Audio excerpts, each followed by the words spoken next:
And so we settle in. You can feel your body beginning to grow heavy in the most pleasant way.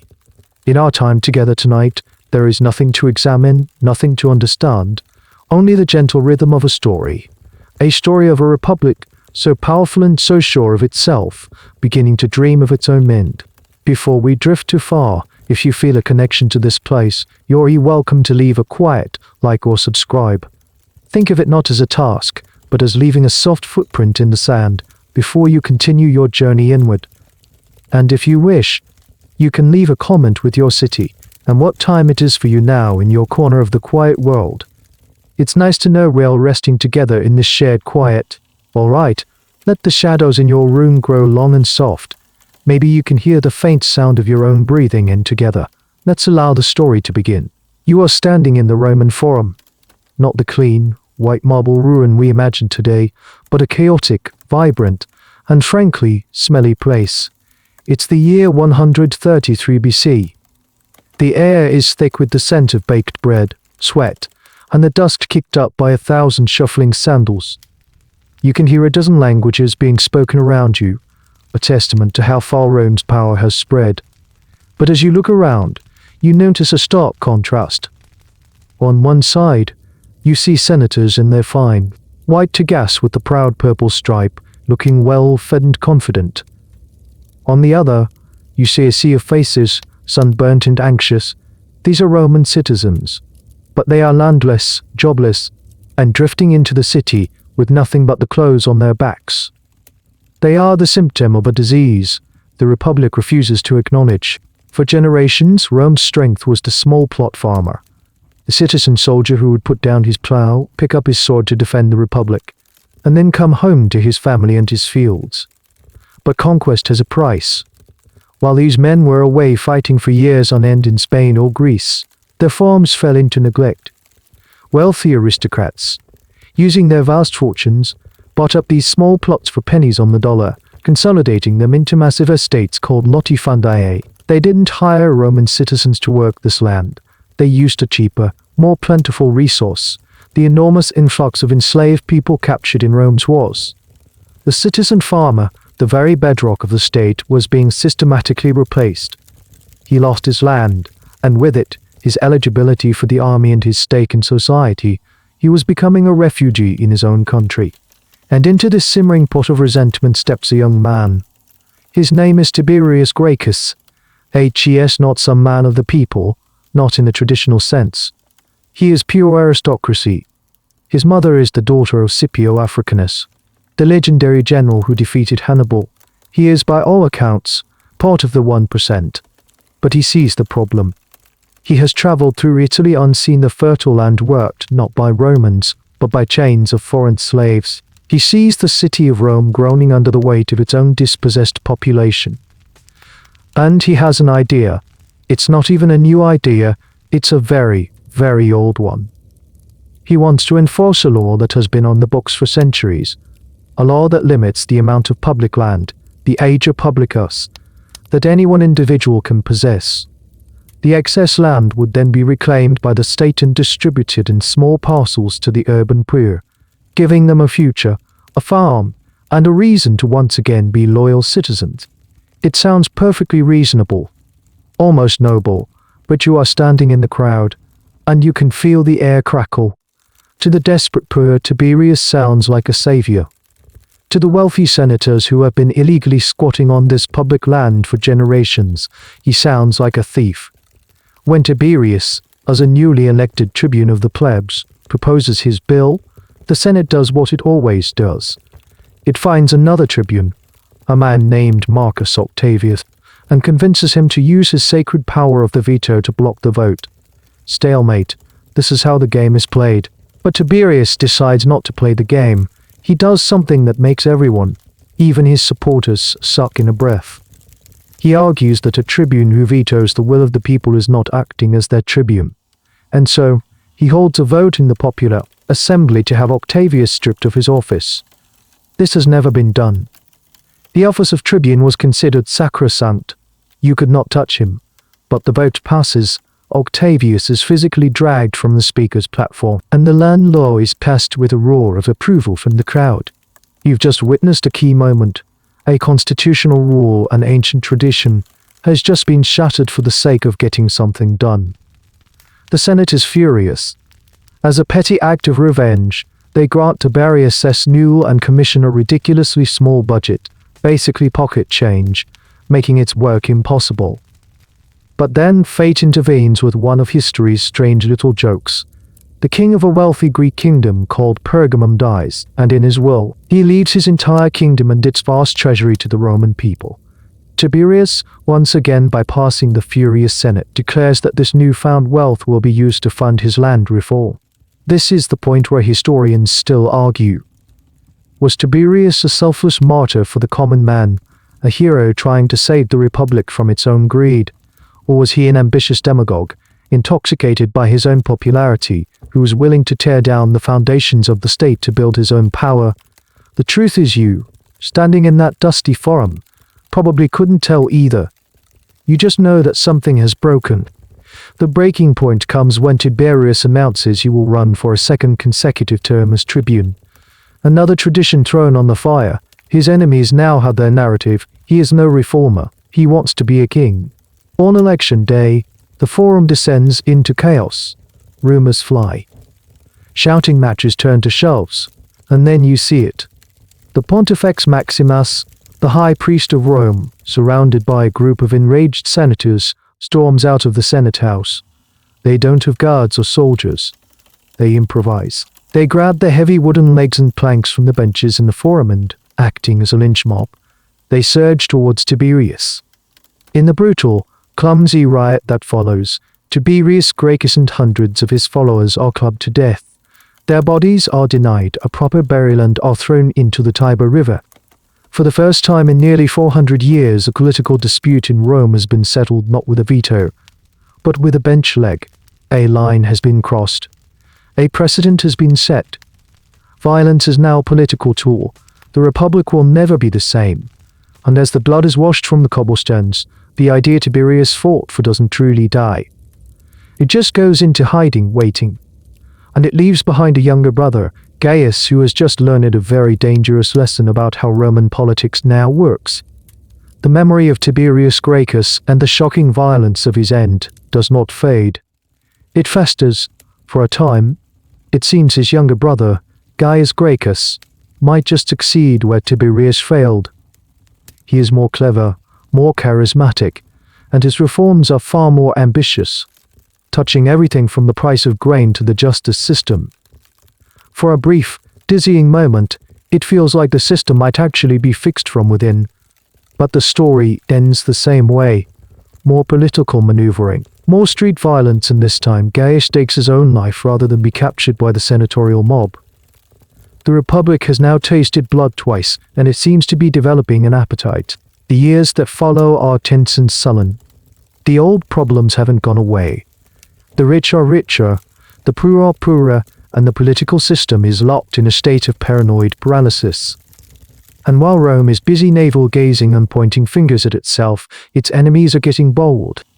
That's where you are now, about a decade after Gaius Gracchus' fall. The talk of the town, whispered in bathhouses, unshouted in taverns, is about a frustrating, embarrassing war in North Africa. A clever Numidian king named Jugurtha is running absolute rings around the Roman legions. He bribes Roman senators, ambushes Roman armies, and generally makes the most powerful nation in the world look like a bunch of incompetent fools. The aristocratic generals sent to deal with him seem to be accomplishing nothing, and the common suspicion is that they're more interested in lining their own pockets than in winning a war. It is in this climate of disgust and failure that you first see the man who will change everything. His name is Gaius Marius, and he is nothing like the Gracchi brothers. He is not a smooth-talking, blue-blooded aristocrat with a grand vision for social justice. He is what the snobs in the Senate call a novus homo, a new man. His family has money, yes, but no history, no famous ancestors, no statues in the atrium of their home. He is a country boy from a town outside Rome, and he looks it. Coarse and powerful. He doesn't elegantly drape his toga, he wears it like a uniform. When he speaks in public, he doesn't use flowery Greek philosophy, He boasts that his hands are calloused from hard work, not soft from holding perfume bottles. He is a walking, talking embodiment of old-school Roman grit, and the people love him for it. Marius has served with distinction in the army for years, but the traditional path to the top, the consulship, is blocked by the noble families who despise him as an upstart. But now, with the war going so badly, he sees his chance. He campaigns for the consulship on a simple platform. Elect me, and I will finish this war. He wins in a landslide, a clear message from the people to the failing aristocracy. But now Marius has a problem. He has the command, but he doesn't have an army. The old system of recruiting only from citizens who own a certain amount of property is failing. The pool of eligible men is shrinking, and those who are eligible aren't exactly eager to go fight in the deserts of Numidia. So, Marius makes a decision. It's a practical decision, born of necessity, but it will accidentally sign the Republic's death warrant. He puts out a call for volunteers from the lowest class of citizens, the landless, jobless masses of Rome known as the capiti censi, literally, the head count, because they were counted on the census not for their property, but simply for existing. For the senators, this is horrifying. Arming the mob? It's madness.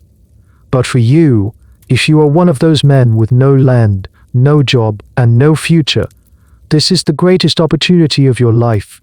For the first time, the army is a career path. And here is where everything changes. Imagine you are one of these new recruits.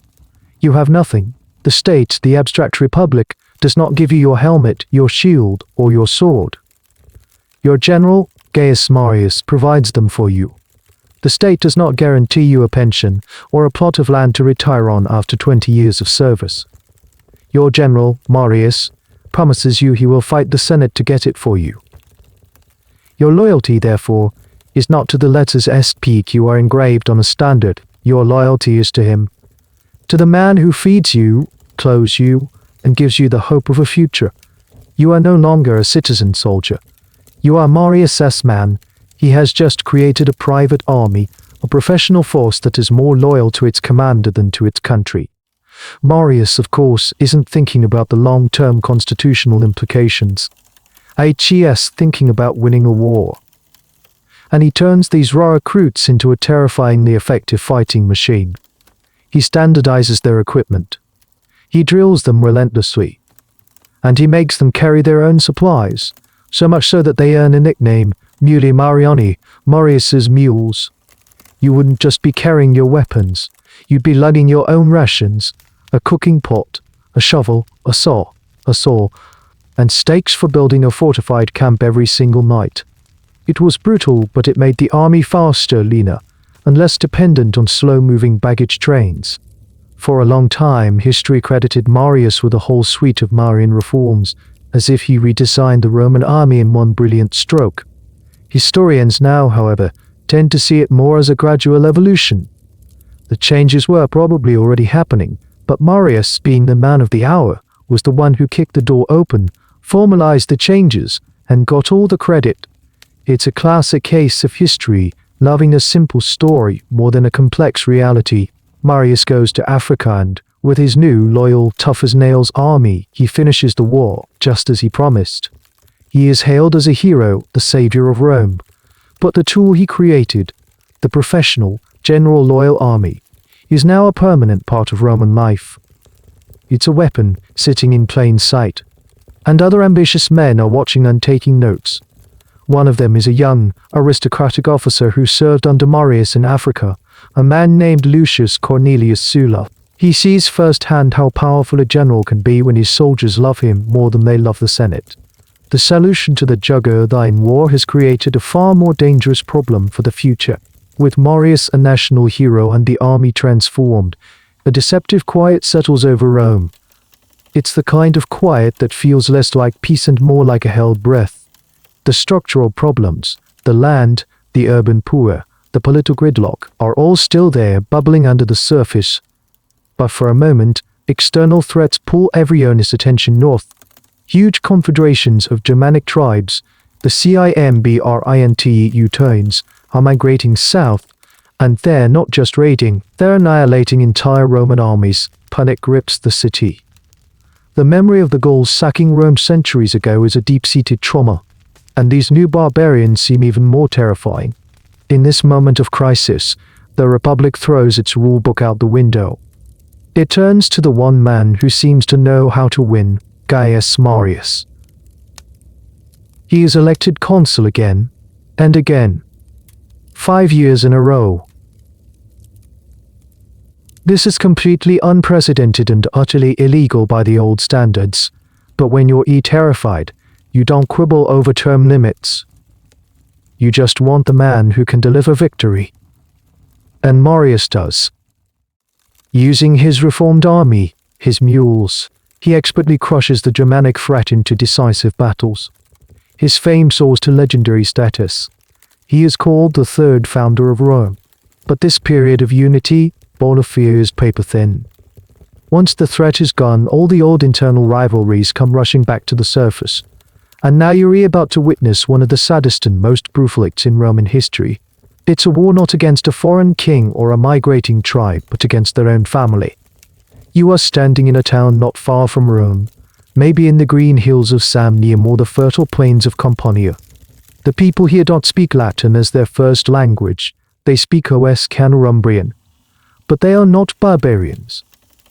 They are Rome's Italian allies, the Socii. For centuries they have been the backbone of Rome's military might.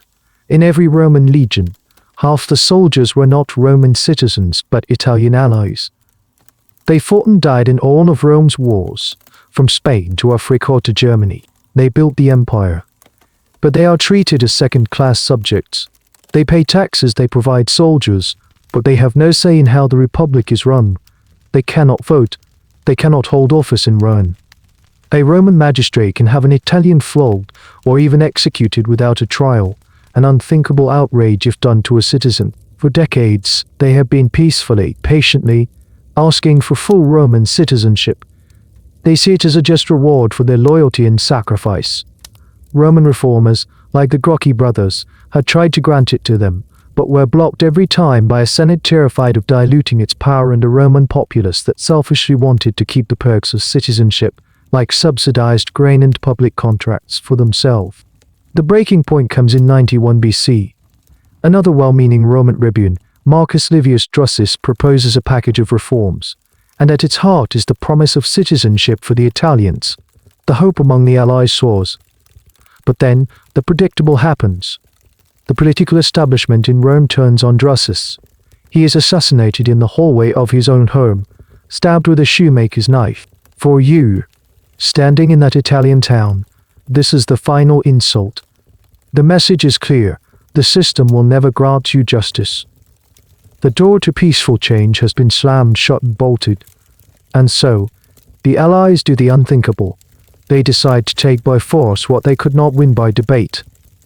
This is the beginning of the social war, from the Latin word soci, meaning allies. It's a civil war in all but name. What happens next is horrific. It's a war of neighbor against neighbor. The Italians are not some foreign enemy. They use the same tactics, the same equipment, the same military formations as the Romans because they learned them in the Roman army. They know all of Rome's tricks. The fighting is savage and personal. It's a bitter, draining conflict that drags on for 3 years, tearing the heart out of Italy. Cities are sacked, fields are burned, and the casualties on both sides are staggering.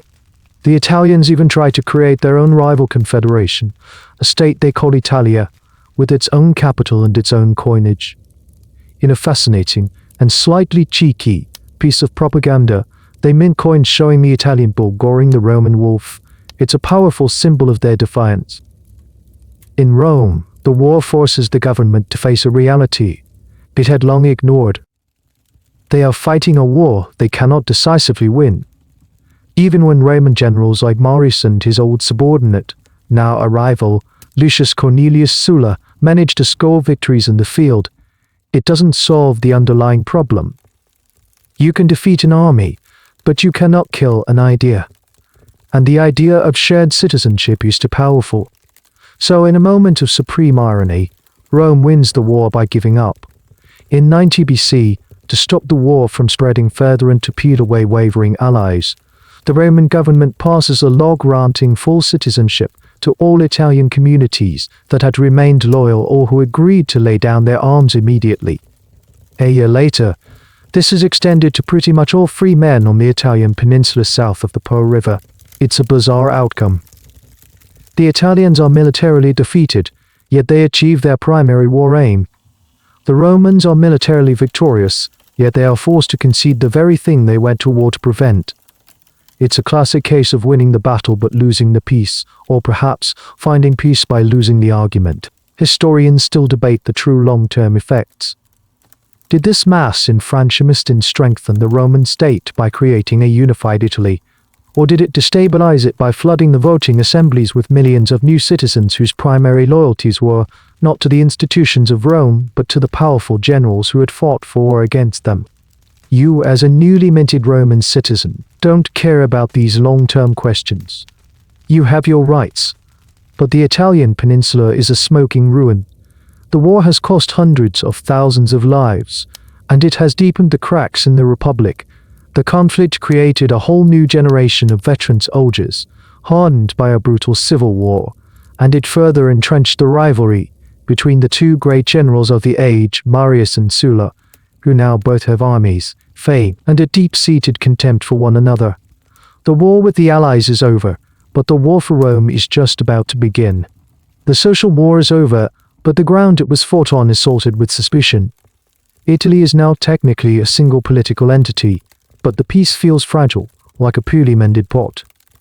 The new Italian citizens are still trying to figure out how their voting rights actually work, then the old Roman elite are trying to figure out how to gerrymander them into irrelevance. It's a messy, awkward, and deeply resentful period of adjustment. And in the middle of all this domestic turmoil, a new foreign threat emerges, this time from the east. A powerful and ambitious king named Mithridates of Pontus, a kingdom on the coast of the Black Sea, decides that Roman power is a paper tiger. He sees a republic distracted by its own internal squabbles and senses an opportunity. In a shocking, coordinated act of violence, he orchestrates the massacre of tens of thousands of Roman and Italian citizens living in Asia Minor, modern-day Turkey. It's a declaration of war, in the most brutal terms imaginable. Rome is enraged. A command against Mithridates isn't just a military assignment, it's the most prestigious and potentially lucrative prize in the world.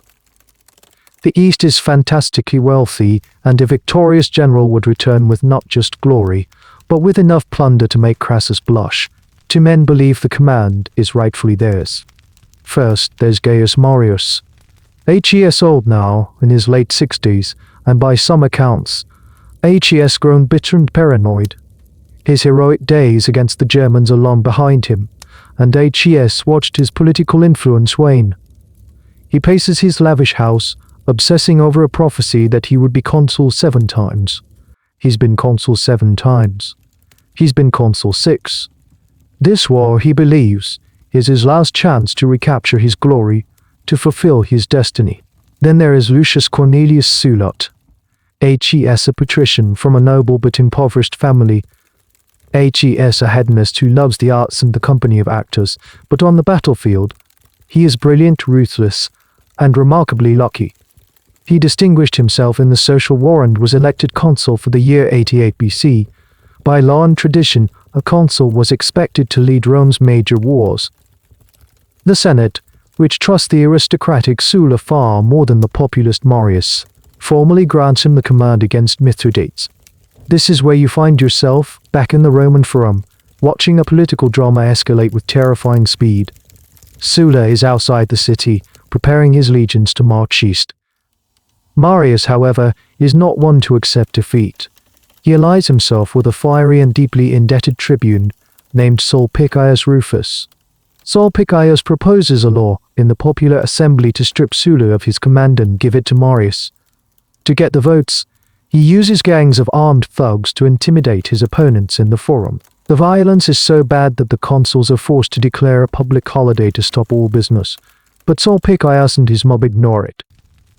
They storm the forum, and in the chaos, Sulla's own son-in-law is killed. Sulla himself is forced to flee and, in a moment of deep humiliation, takes refuge in the house of his rival, Marius, to save his own skin. He is forced to agree to let the vote proceed, and as soon as he is free, he escapes the city and makes for his army. The law passes. The command is officially transferred to Marius. 2 military tribunes are sent to Sulla's camp in southern Italy to inform him it is the law. And this is the moment the Roman Republic truly breaks its own spine. You are not in the forum now. You are served under him in the social war. He is your commander. You respect him. But more importantly, you are looking forward to the campaign in the East. You aren't just going to fight for the glory of Rome. You are going to get rich. The cities of Asia Minor are legendary for their wealth. This was your chance to get a piece of it, to secure your retirement, to provide for your family. Then the 2 tribunes from Rome arrive.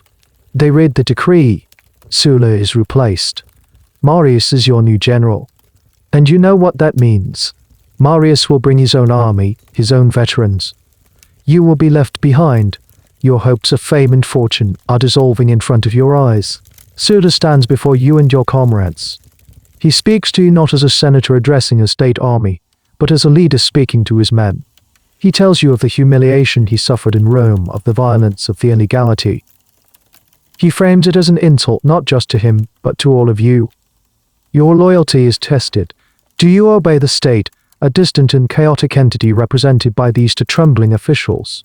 Or do you obey the man standing in front of you, the man who promises you glory and gold? It's not even a choice. The soldiers, your comrades, erupt in a rage. They stone the 2 tribunes from Rome to death. It is an act of open mutiny. But Sulla takes it one step further.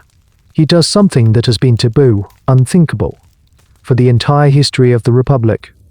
The city of Rome was considered sacred, a holy space that could not be entered by a Roman army in arms. It was a religious prohibition as much as a political one. Sulla gives the order, we march on Rome. His own officers are horrified. Most of them, men of the senatorial class, refuse. They desert him on the spot. Only one remains loyal. But the common soldiers, the men like you, are with him. They see Rome not as a sacred motherland, but as a corrupt nest of politicians who are trying to cheat them out of their reward. You march. You feel the weight of this terrible, momentous act. You are an invader in your own country. When you arrive at the city gates, citizens climb onto the rooftops and throw tiles and stones down on you. But you are a legionary. You are a professional soldier. They are an angry mob. Sulla's legions fight their way through the streets of their own capital. Marius and his supporters, completely unprepared for such an event, are quickly defeated and flee the city. Sulla has taken Rome. For the first time, a Roman general has used his army to seize political power by force. Historians still argue about Sulla's exact motivations. Was this a calculated power grab from the start? Or was he a man pushed to the edge, reacting to the lawless actions of his enemies and acting, in his own mind, to restore order and the constitution? Whatever the reason, the Rubicon has been crossed, metaphorically speaking, long before Caesar ever gets to the real one. Sulla has shown every ambitious Roman general to come that the most powerful political argument is a loyal army. The Republic now has a fatal vulnerability, and everyone knows what it is. Sulla now holds Rome, but it's a queasy, uncertain kind of power. He is standing in the city with his legions, an act that feels profoundly wrong to everyone, probably even to himself. He knows he can't stay. The threat of Mithridates in the east is real and pressing, and that was the whole point of this violent detour, or so he claims. So he does a quick and brutal bit of house cleaning. He declares Marius, Sulpicius, and about a dozen of their key supporters to be hostess, enemies of the state. This is a terrifying legal declaration. It means they are no longer citizens, they are outlaws. Anyone can hunt them down and kill them for a reward, and their property is confiscated by the state. It's a move that shocks the city with its cold-blooded efficiency. Having done this, he quickly forces through some new laws to strengthen the Senate and weaken the tribunes, trying to turn the constitutional clock back to a time before the Gracchi brothers. Then, with a semblance of order restored, he does what he set out to do in the first place. He takes his army and finally marches east to fight Mithridates. He leaves the city in the hands of two newly elected consuls, one who supports him, and another, Lucius Cornelius Cinna, who clearly does not. He probably hopes for the best. He does not guess it. The moment Sulla's legions are over the horizon, Rome explodes again. You are there as Cinna, the anti-Sulla consul, immediately starts trying to undo everything Sulla did. He rallies the new Italian citizens, promising them fairer integration into the voting system. Violent Cinna is driven from the city, but he doesn't give up. He goes to the legions still stationed in Campania and convinces them to join him. And then, from the shadows of his exile in Africa, the old wolf himself returns, Gaius Marius. Marius lands in Italy with a small force, his mind twisted by rage, humiliation, and, many ancient sources say, a descent into madness. He and Cinna join forces. They do exactly what Sulla did, they march on Rome. This time, the city is subjected to a brutal siege. They cut off its food supply. When Rome finally falls, the revenge is not swift and political like Sulla's. It is a bloodbath. You are now a citizen hiding in your home, listening to the sounds of slaughter in the streets. Marius, now in his 70s, unleashes gangs of his soldiers and freed slaves to hunt down and kill his personal and political enemies. A senator would be walking in the street, a soldier would approach him, and if Marius didn't return the man's greeting, he was cut down on the spot. Heads of prominent senators are the speaker's platform in the forum. Marius finally achieves his 7th consulship, the one the prophecy promised him. But he dies of a fever just a few days into it, leaving Cinna in sole control of Rome. For the next 3 years, while Sulla is away in the east fighting a real war, Rome is ruled by Cinna and his faction. It's a strange, quasi-dictatorship holding sham elections and ignoring the Senate. He is officially an enemy of the state, yet he is leading the state's army in a major war. And he is winning. He drives Mithridates out of Greece and back into Asia. He sacks Athens in a brutal siege. Finally, he forces the enemy king into a hasty peace treaty. Why the rush? Because he has another war to fight. He has finished Rome's war. Now he must fight his own. In 83 BC, Sulla lands back in Italy with his veteran army, an army that is battle-hardened, fiercely loyal, and expects to be rewarded with the spoils of a civil war. Sulla is victorious. He smashes the last Marian army at the Collini Gate, right outside the walls of Rome. But his victory brings no peace, only a more organized and terrifying form of revenge. He gathers several thousand captured enemy soldiers in a public space in Rome. Then he convenes the Senate in a nearby temple. As he begins to address the senators, the horrifying screams of the men being systematically slaughtered next door fill the air. When the senators look terrified, Sulla calmly tells them to pay attention to his speech and not to worry about the noise. It is merely some criminals being punished. And then he unleashes his most infamous invention, the prescription lists. This is not the hot-blooded, chaotic street violence of Marius. This is cold, bureaucratic terror. You wake up one morning and go to the forum, and there, posted for all to see, is a list of names. If your name is on it, you are condemned. There is no trial, no appeal. You can be killed by anyone, anywhere. The person who kills you gets a handsome reward, paid from the state treasury, but the real prize goes to Sulla's friends and supporters. They can buy your confiscated property, your farms, your city houses, your businesses, for a fraction of its real value at sham auctions. It starts with 80 names. The next day, 200 more are added. And then more. The lists spread fear and suspicion throughout Italy. A son betrays his father. A slave kills his master. People are added to the list, not because they were enemies of Sulla, but simply because they owned a beautiful seaside villa that one of Sulla's lieutenants happened to covet. It's a state-sanctioned murder and robbery spree on an industrial scale. Historians still debate the numbers. Did thousands die, or tens of thousands? Was it purely political revenge, Or was it primarily a way for Sulla to pay off his soldiers and enrich his followers, destroying the old Mauryan-aligned aristocracy and creating a new Sulla N1 in its place? You see a young man on the run. His name is Julius Caesar. He is connected to Marius by marriage, and his name appears on the list. He is forced to go into hiding, saved only when his influential friends beg Sulla for his life. Sulla reluctantly agrees, but is said to have remarked, "In this one boy, I see many Mariuses." It's one of history's most chillingly accurate predictions. Another young man, Marcus Crassus, gets fabulously, obscenely wealthy by bidding on the estates of the proscribed. The terror of the prescriptions reshapes the Roman elite, creating new fortunes, new loyalties, and new blood feuds that will poison Roman politics for a generation. Sulla, the man who claimed he marched on Rome to restore order, has used terror to create an entirely new status quo, built on a foundation of corpses and stolen land. Sulla has won. He has wiped out his enemies, reshaped the aristocracy, and now stands as the undisputed master of Rome.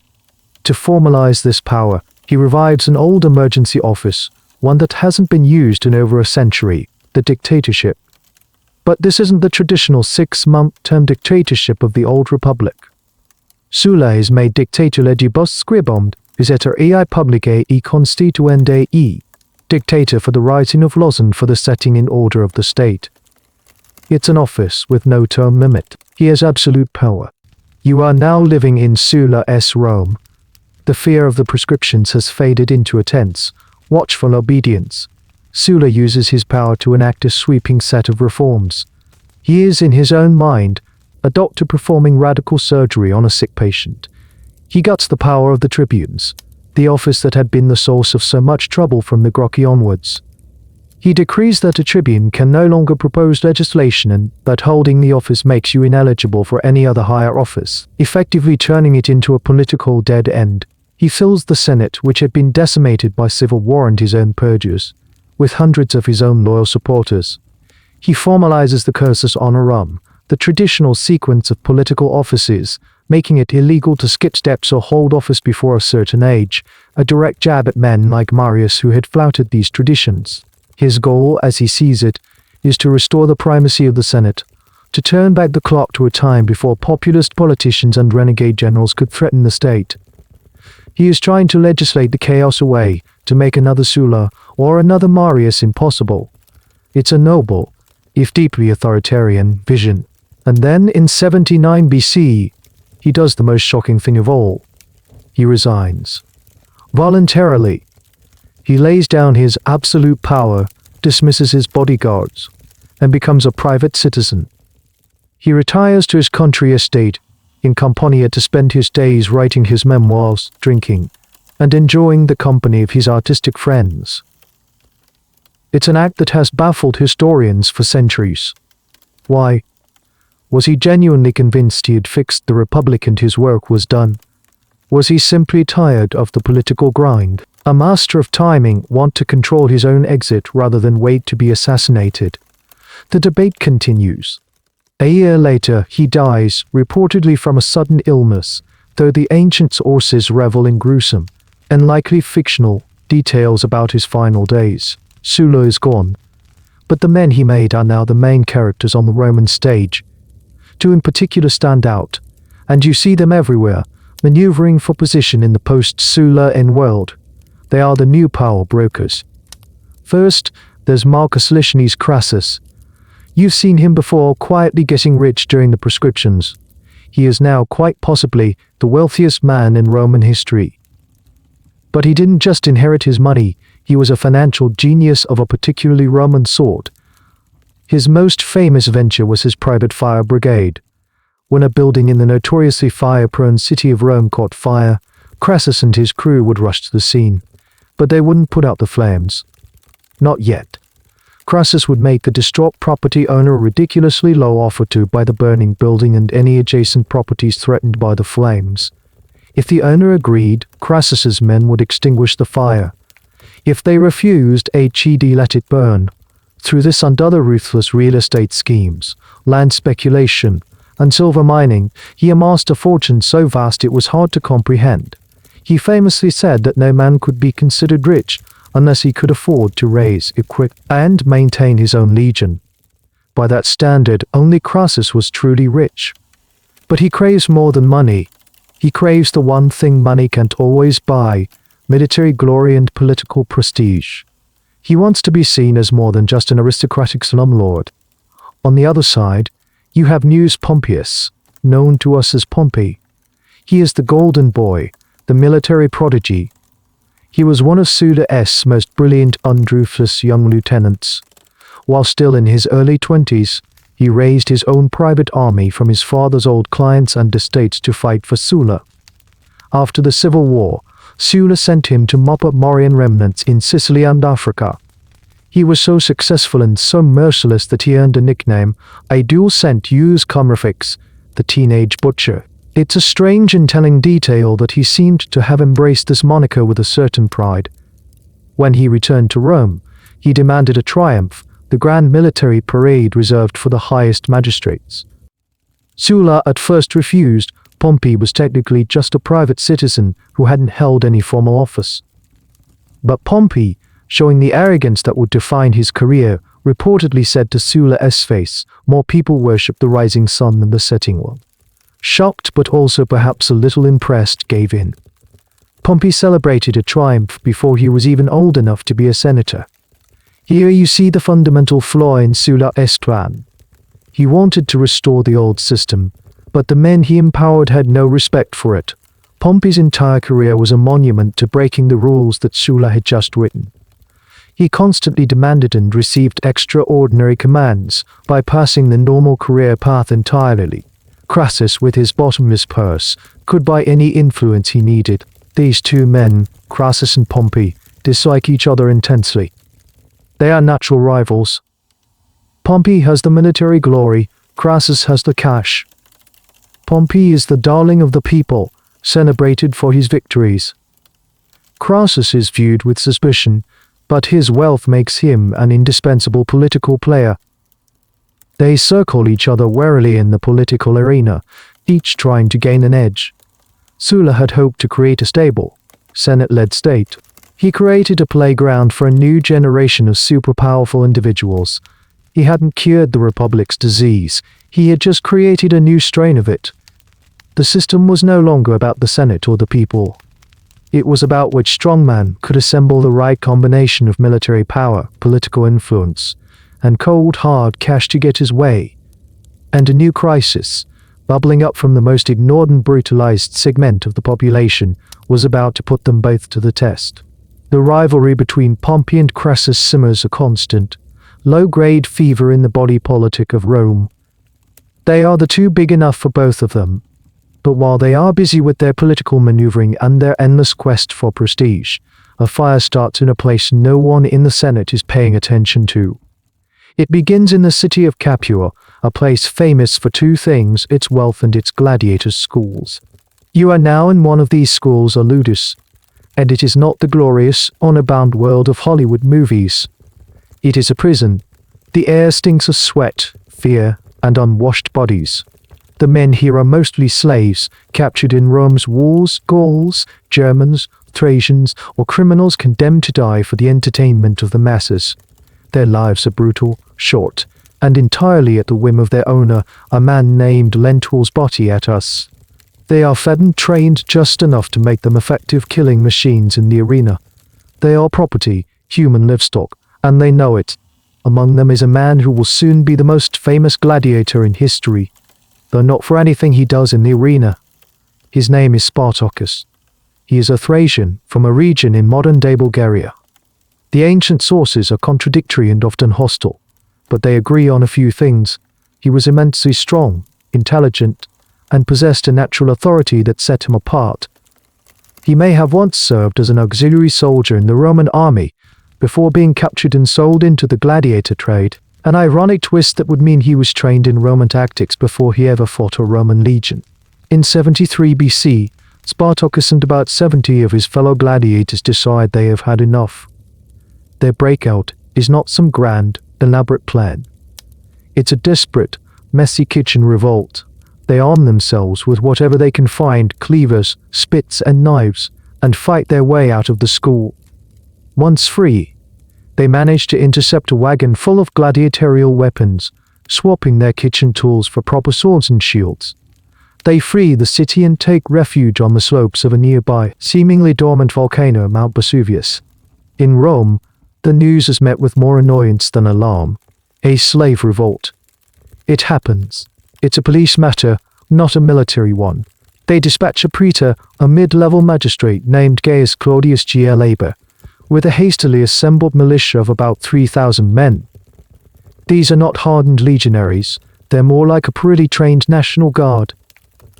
Glabor doesn't even bother to build a proper Roman camp. He simply marches his men up the only known path to the volcano's crater and blockades it, figuring he can just wait for hunger and thirst to force the runaway slaves to surrender. Here, you witness the first flash of Spartacus's military genius. Trapped with the Romans blocking their only escape, Spartacus has his men gather the wild vines growing on the slopes of Vesuvius. They weave them into long, sturdy ladders. And then, under the cover of darkness, they do the impossible. They rappel down a sheer cliff face on the other side of the crater, a side the Romans had considered impassable. They circle around Glabor's forces, fall upon the completely unsuspecting and poorly guarded camp from the rear, and annihilate them. It's a stunning victory, and it acts as a beacon. The news spreads like wildfire throughout the Italian countryside. Slaves from the massive rural estates, the latifundii, begin to run away and join Spartacus. They are field hands, shepherds, and herdsmen. They are angry, desperate, and they see a chance for freedom. His small band of gladiators swells into a real army, an untrained, poorly equipped army, but an army nonetheless, tens of thousands strong. Now Rome is genuinely worried. They send to consuls, the highest officials in the state, each with a full legionary army, but Spartacus's forces are mobile and unpredictable. He and his lieutenants, fellow gladiators named Crixus and Oenomaus, managed to defeat the Roman armies one by one in a series of humiliating engagements. They used guerrilla tactics, ambushes, and their superior knowledge of the terrain. One of the most debated questions among historians is what Sparta's goal was. Was he trying to lead his people over the Alps to freedom in Gaul or Germany? Was he planning to march on Rome itself? Or was he simply trying to punish his former masters and survive as long as he could? The sources suggest there was a split in the leadership, with the Gallic leader Crixus favoring a more aggressive, confrontational strategy, while Spartacus perhaps preferred a strategic retreat. This internal division proves fatal. Crixus and a large contingent of Gauls and Germans split off from the main force. They are soon cornered and destroyed by a Roman army. But Spartacus, with the main body of the rebel army, continues his astonishing run of victories. He marches north, defeats more Roman forces, and reaches the foothills of the Alps. The path to freedom is open. And then, for reasons no one fully understands, he turns back. Why did his followers, flushed with victory and eager for more plunder, refuse to leave Italy? Did he believe he could force the Roman state to negotiate? We will never know. It is the tragic, pivotal decision of the war. He marches his army south again, through the heart of Italy. By now, the panic in Rome is absolute. This is no longer a mere slave revolt. It is an existential threat. The Senate, in desperation, turns to the one man who has the money and the ambition to handle it, Marcus Licinius Crassus. Pompey is away in Spain, fighting another rogue Roman general. So this is Crassus's moment. His chance to finally win the military glory he so desperately craves. He is given a special command and raises 6 new legions. In addition to the battered remnants of the consular armies, he is ready to prove that he is more than just a landlord. He is going to crush Spartacus. And he is going to do it with a terrifying display of Roman ruthlessness. While Crassus is preparing to hunt down Spartacus, and Pompey is busy in Spain, the Roman world feels like it's being pulled apart at the seams by powerful, ambitious men. It's a dangerous time to be a senator, a soldier, or a slave. But it's also a time of strange opportunities for a young man with enough nerve, intelligence, and a healthy dose of audacity. You are no longer with the slave army or the legions. You are on a small ship sailing across the Aegean Sea in the year 75 BC. The water is a brilliant blue, the sun is warm, and you are a young Roman aristocrat on your way to the island of Rhodes. Your name is Gaius Julius Caesar. You're in your mid-20s. You've already survived being on Sulla's proscription list. You've served a brief stint in the army in the East, and now you are heading to Rhodes to study rhetoric with a famous teacher named Apollonius Molon. In an age where our political career depended on public speaking, this was like a modern-day politician going to a top-tier media training coach.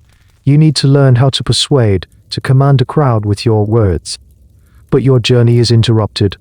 From a hidden cove, another ship appears, moving fast. It's low, sleek, and crowded with rough-looking men. It's a pirate ship.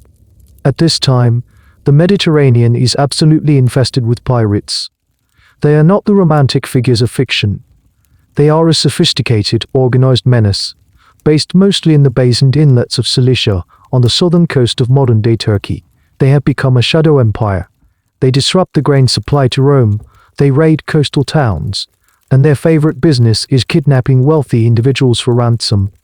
The Roman Senate, perpetually distracted by its internal power struggles, has failed to deal with them effectively. Your ship is quickly overtaken. You and your traveling companions are taken captive. You are now the property of pirates. For most people, this would be a terrifying, humiliating experience.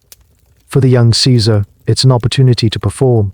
The pirates, recognizing your fine clothes and aristocratic bearing, decide to ransom you. They set the price at 20 talents of silver. A talent was a huge sum of money, more than a common laborer could earn in a lifetime. You, upon hearing their demand, are said to have laughed in their faces. 20 talents. You tell them they have no idea who they've captured. You are worth at least 50. This is such a bizarre, wonderful moment. Historians have long debated it. Was Caesar truly this arrogant, or was this a calculated act of psychological manipulation? By insisting on a higher ransom, he was establishing his importance. He was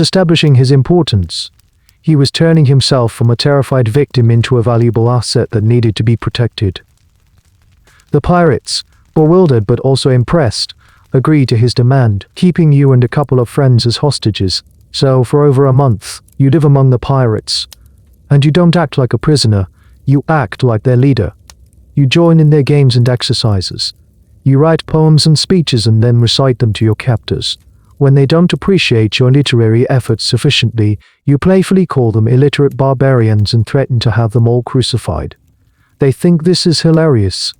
This skinny, well-spoken Roman aristocrat, their prisoner, threatening them with the most shameful death a Roman could inflict. They develop a strange affection for him. They allow him the freedom of their camp, and he seems to have treated the whole affair as a rather inconvenient, but ultimately amusing holiday. One of the oddest little details from this episode, something that gives you a glimpse into the everyday realities of the time, is the issue of sleep. Apparently, Caesar was a light sleeper and was annoyed by the noise the pirates made at night. He would send his servant out to tell them to be quiet, and they would, for the most part, obey. It's hard to decide which more absurd, the captive demanding quiet hours, or the pirates actually complying. Finally, the 50 talents arrive. The ransom is paid, and the pirates, true to their word, release you on the coast. They probably waved you off, thinking they just made a huge profit and had a few good stories to tell about their strange, bossy hostage. They have made a catastrophic mistake. The moment you are free, your entire demeanor changes. The playful, poetry-reciting captive is gone, replaced by a man of chilling efficiency. You don't go home. You don't continue your journey to Rhodes. You go straight to the nearest port city, Miletus. There, using your own authority and private funds, you gather together a small naval squadron. You then sail directly back to the pirates' island hideout. You find them still celebrating their good fortune, completely unprepared. You capture most of them, along with your 50 talents of ransom money, and a great deal more of their loot besides. You then take your prisoners to the proper Roman governor of the province and demand that they be executed as the law requires. The governor, a typically sluggish and greedy official, hesitates. He sees the captured pirates as a potential source of income. He could sell them as slaves. You, knowing the governor is weak, don't wait for his permission. You go to the prison where the pirates are being held, and on your own authority, you have every single one of them taken out and crucified. It's a promise you made to them in jest, and now you have delivered on it in cold, hard reality. However, Plutarch, the ancient biographer who tells us this story, adds one small, peculiar detail. He says that, as an act of mercy, you had their throats cut first, to spare them the prolonged agony of crucifixion. Whether this detail is true or not, the story is a perfect miniature of the man Caesar would become, audacious in the face of danger, capable of both charm and absolute ruthlessness, and utterly convinced of his own authority, willing to bend or break the official rules to achieve his goals. While Crassus worries about his glory and Pompey worries about his prestige, you, Julius Caesar, have just taught the world a very simple lesson: never, ever underestimate a man who can joke with you one day and nail you to a cross the next. While Caesar is making a name for himself with his pirate crucifying panache, Crassus is grimly getting on with the main event, the war against Spartacus. He is not like the incompetent commanders who came before him. He is methodical and, above all, he believes in discipline. When one of his legions breaks and runs in a skirmish with the slave army, Crassus revives his summation. He forces the disgraced cohort to draw lots, and every 10th man is beaten to death by his own comrades. It's a brutal message, but it works. His soldiers learn that they should fear their commander far more than they fear the enemy. The war becomes a grim chase down to the toe of Italy. Spartacus, his back to the sea, strikes a deal with the very same Cilicia and pirates who had once captured Caesar. The plan is to have the pirates transport his army across the narrow strait to Sicily, an island with a history of slave revolts where he could reignite the rebellion. You can imagine his desperation, pinning his hopes on these notoriously unreliable sea raiders. He pays them, and they take the money, leaving Spartacus and his army stranded. This is Crassus's chance. In a remarkable feat of engineering, he has his legions build a massive wall, a line of fortifications nearly 40 miles long, complete with a ditch and a rampart, right across the tip of Italy. He has trapped the entire rebel army. As winter sets in, starvation and despair begin to take their toll on the rebels. In a desperate gamble, under the cover of a snowstorm, Spartacus and a portion of his army manage to fill in a section of the ditch and break through Crassus's wall. They are free, but their cause is doomed. Their numbers are dwindling, and their discipline is collapsing. Crassus closes in for the final battle in 71 BC. It's a brutal, bloody affair. Spartacus is said to have fought with incredible bravery, killing his own horse before the battle began, a sign that he would stand and fight to the end with his men. He dies in the chaos of the front lines, his body never definitively identified. The slave army is utterly shattered. Crassus takes 6,000 prisoners, and he decides to make an example of them. He has all 6,000 crucified along the Appian Way, the main road from Capua to Rome. For weeks, travelers on that road would pass a forest of crosses, a horrific, silent monument to the price of rebellion. Crassus has won. He has saved Italy. He expects a hero's welcome and a glorious triumph. But just as he is finishing his work, a final piece of historical dark comedy unfolds. Pompey, the Golden Boy, is returning from his war in Spain. As he marches down into Italy, he stumbles upon a few thousand ragged survivors of Spartacus' army who had escaped the final battle. Pompey's legions easily mop them up. Pompey then writes a letter to the Senate with an arrogance that is breathtaking. Crassus the general has conquered the slaves in a pitched battle, but I have torn out the war by its roots. The Senate, which has always adored Pompey and distrusted Crassus, seizes on this. They grant Pompey the grand triumph for his victory in Spain while offering Crassus only a lesser honor and ovation. For Crassus, this is the ultimate insult. He did the hard work, he funded the war, he won the decisive battles, and Pompey, by showing up at the last minute and swatting a fly, gets to steal the credit. The animosity between the two men hardens into pure hatred. And here you are back in Rome, watching this political powder keg. Both men are now outside the city with their armies, refusing to disband them. Both want to be elected consul for the year 70 BC. There's a problem, according to Sulla's laws. Neither is legally eligible. Pompey is too young and has never held any of the required lower offices. Crassus is technically eligible, but he is a current praetor and is supposed to wait the required interval before running for consul. The Republic is facing a tense military standoff. It feels like Sulla's civil war all over again. But this time, something different happens. Crassus, the pragmatist, realizes that a head-on clash would destroy them both and the state with them. He knows he can't match Pompey's popularity. Pompey knows he can't match Crassus's wealth and political connections within the Senate. So they make a deal. They agree to reconcile their differences, join forces, and run for the consulship together, with the combined threat of their armies and their influence. The terrified Senate caves and grants them an exception to the law. And this is where a third man enters the picture, not as an equal, but as a useful political tool.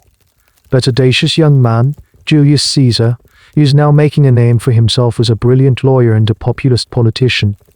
He is a rising star, and both Pompey and Crassus see his value. Crassus, in particular, starts to cultivate the charming and perpetually indebted Caesar, allegedly paying off some of his massive debts. So in the year 60 BC, about a decade after their joint consulship, the alliance is formalized. But this time it's not a public deal. It's a secret pact. You are a fly on the wall, in a private room in Rome. Here are the three most powerful men in the state. Pompey, the military hero who feels the Senate isn't giving him the respect and the land for his veterans he deserves. Crassus, the billionaire who craves a major military command to finally equal Pompey's glory. The ambitious political genius who needs their backing to get elected consul and secure a lucrative post-consulship provincial command. They form what later historians will call the First Triumvirate. It's not an official office. It's a private gentleman's agreement, a political gang. They secretly pledge to use their combined resources, Pompey's veterans, Crassus' money, and Caesar's political skill, to oppose any legislation that any one of them disapproves of. In effect, they agree that no business will get done in the Roman state without their unanimous consent. It's a shadow government. The public institutions of the Republic, the Senate, the assemblies, the magistrates are still there. They still go through the motions. But the real power is now held by these three men, meeting in secret and deciding the fate of millions. Historians still argue whether this was the moment the Republic truly died. Was it a cynical power grab by three ambitious men, or was it an inevitable response to a broken and gridlocked political system, where the only way to get anything done was to go outside the rules? Either way, you've just witnessed the creation of a machine designed to dismantle the Republic from within, all while pretending to uphold it. The Triumvirate plan works perfectly. With the immense resources of Pompey and Crassus behind him, Caesar is elected consul for the year 59 BC. His year in office is a masterclass in political bullying under complete affront to Roman tradition. His consular partner, a conservative named Bibulus, tries to oppose Caesar's agenda, which includes the land grants for Pompey's veterans and other popular measures. When Bibulus tries to veto the proceedings, Caesar's political thugs physically assault him in the forum, smash his fasces, the symbolic bundle of rods representing his authority, and dump a bucket of excrement over his head. Humiliated and genuinely fearing for his life, Bibulus resorts to a desperate and rather strange tactic. He shuts himself in his house for the rest of the year, periodically sending out messages declaring that he is watching the heavens for bad omens. In Roman religion, this was a legitimate way to suspend all public business. But Caesar simply ignores it. He carries on as if he is the sole consul, passing all the legislation he and his partners want. Roman wits, with their typical gallows humor, stop referring to the year as the consulship of Caesar and Bibulus. Instead, they call it the consulship of Julius and Caesar. But Caesar knows that his actions have made him a host of powerful enemies in the Senate. The moment his year as consul is over, he will lose his legal immunity and will almost certainly be prosecuted for his high-handed tactics. A consulship was always followed by a proconsulship, a term as a provincial governor. This is what the Triumvirate was all about. Crassus and Pompey ensured that Caesar is granted an extraordinary command, not for the usual 1 year, but for 5, and not of some quiet, peaceful province, but of two key ones, Cis Alpine Gaul, northern Italy, and Illyricum, the coast of modern-day Croatia. Later, they add Transalpine Gaul, a strip of southern France, to his portfolio. You are now a legionary, maybe a young man from a poor Roman family, or perhaps a new citizen from an Italian town. You've signed up to serve with Caesar. You don't know it yet, but you're about to embark on one of the most famous and brutal military campaigns in history. When Caesar arrives in 58 BC, Gaul to the Romans is a vague and intimidating concept. It's a vast, wild territory populated by hundreds of different tribes. They are wealthy, warlike, and notoriously factional. Caesar has a mandate to protect Roman territory and allies, but he has no official permission to conquer the whole place. Caesar doesn't care. He is a master of finding a casus belli, a reason for war. A migration of the Helvet tribe from Switzerland. That's a threat to Roman security, a request for help from one Gallic tribe against another. That's a Roman obligation to its allies. He uses these pretexts to march his legions deep into territory where no Roman army has ever gone before. This is your life for the next 8 years. It's a relentless cycle of marching, building camps, and fighting. You march in all weather, through dense forests, across wide rivers, and over mountains. Every single night, without fail, you build a fully fortified camp, a miniature fortress complete with a ditch, a rampart, and watchers. It's exhausting, back-breaking work, but it's the key to Roman military success. No matter how deep you are in hostile territory, every night you sleep in a secure base. The fighting is unlike the civil wars in Italy. The Gauls are fierce and brave warriors, but they are not a professional, unified army. They fight as tribal confederations which are prone to dissolving after a single defeat. Caesar becomes an expert at exploiting their divisions, playing one tribe against another. You see Caesar in action. He is not a general who commands from a tent in the rear. He is in the thick of it. He seems to be everywhere at once, riding his horse along the lines, calling out encouragement to his men, sometimes even grabbing a shield and plunging into the front rank himself at a critical moment. He knows the names of his centurions. He shares your hardships. He eats the same rations as you do. This builds an astonishing bond of loyalty. You don't just respect him as a commander, you adore him. He is your ticket to glory, to loot, and, at the end of your service, to a plot of land that he will personally guarantee for you. You are not just a soldier of the Republic anymore. You are one of Caesar's men, part of the legendary 10th Legion, his favorite. One of the strangest and most debated episodes of the Gallic Wars is Caesar's invasions of Britain. In 55 and 54 BC, he builds a fleet and crosses the Channel to the mysterious, fog-shrouded Isle of Britain. Why? It had no real strategic value. It was a logistical nightmare. Was it a pure publicity stunt? A way to dazzle the Roman public with a feat no one had ever attempted before? Or was he genuinely trying to stop the Britons from sending aid to the Gauls? Historians still argue about his motive. For you, the soldier crammed onto a rickety transport ship, tossed by the waves of the English Channel and trying to disembark onto a beach full of screaming, chariot-riding Britons, it's just another terrifying day at the office. Throughout this entire period, Caesar is also waging a brilliant propaganda campaign. He is writing his famous Commentari di Bello Gallico, commentaries on the Gallic War. It's written in a stock, simple, third-person style that makes it seem like an objective, factual report. Caesar did this, the Gauls did that, but it is, in reality, a masterpiece of political spin. It's designed to be read back in Rome, to keep his name in the public eye, to justify his actions, and to present him as an indispensable military genius. He portrays himself as calm, decisive, and always acting in the best interests of Rome, while portraying the Gauls as treacherous and dangerous, thus justifying his oft-brutal actions.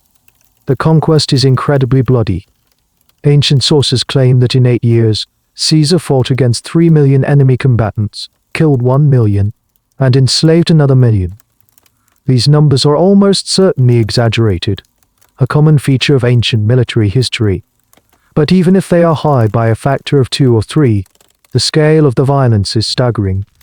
You are part of a war that is systematically pacifying a vast territory through torrent force, and in the process, you are being forged into one of the finest fighting forces the world has ever seen.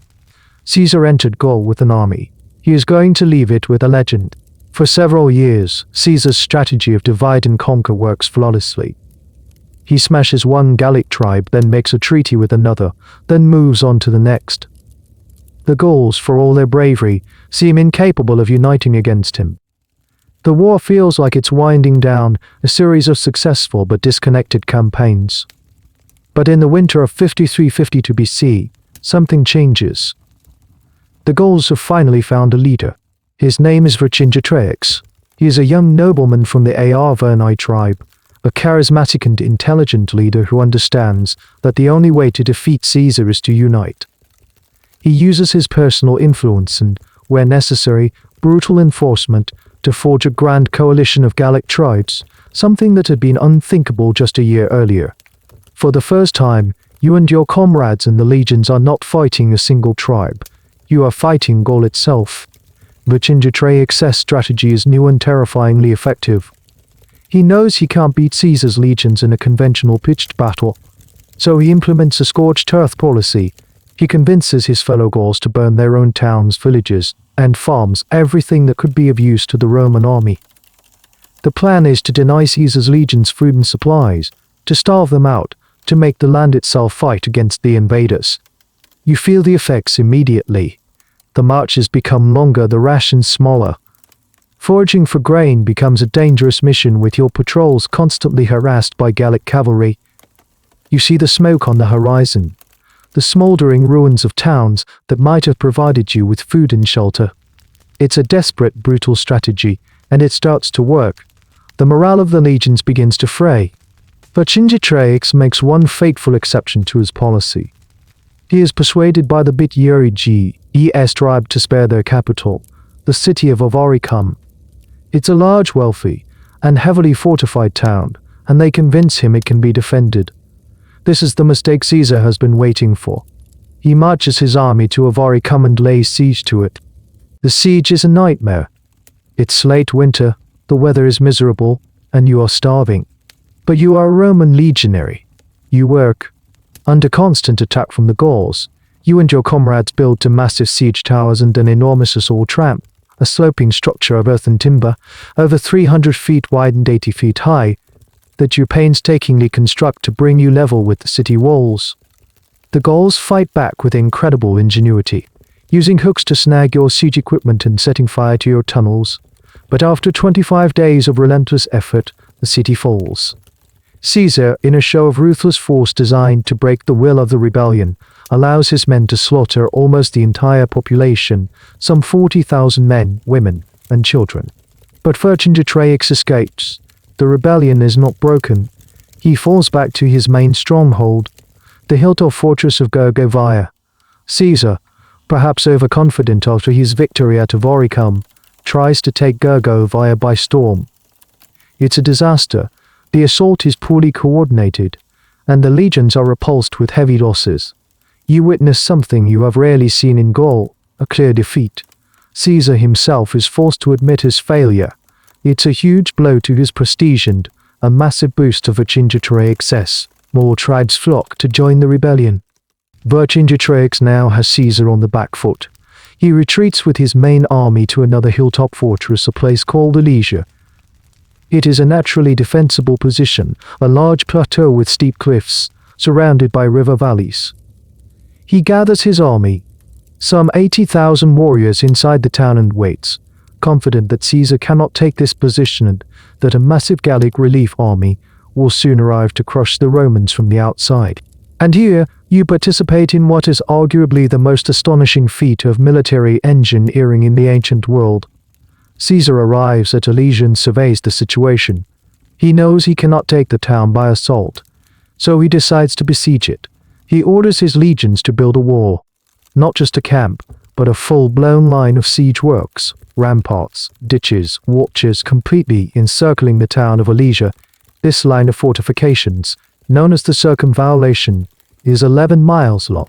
As you are building this, you know that the real threat is not the army trapped inside Alesia, but the massive relief army that is gathering all her Gaul to come to Vercingetorix's aid. So Caesar gives a second, almost insane order. He tells you to build another wall, this one facing outwards. It's a second line of fortifications, 13 miles long, called the Triumvirate, designed to protect your legions from the Gallic relief force. Your army of perhaps 50,000 men is trapped in a donut of your own making, between 80,000 Gauls in the fortress and a coming relief army of, according to Caesar's probably inflated numbers, over 250, ling ling ling. The relief army finally arrives, and the final, desperate battle begins.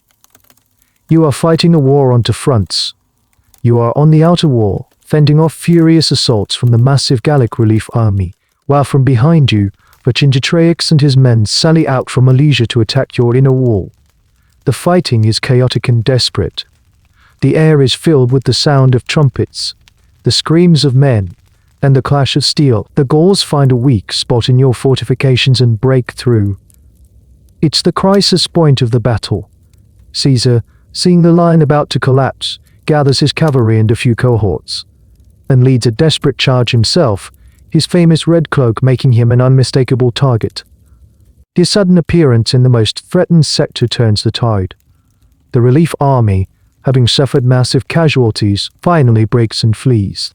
Seeing the defeat of the relief force, Vercingetorix knows the cause is lost.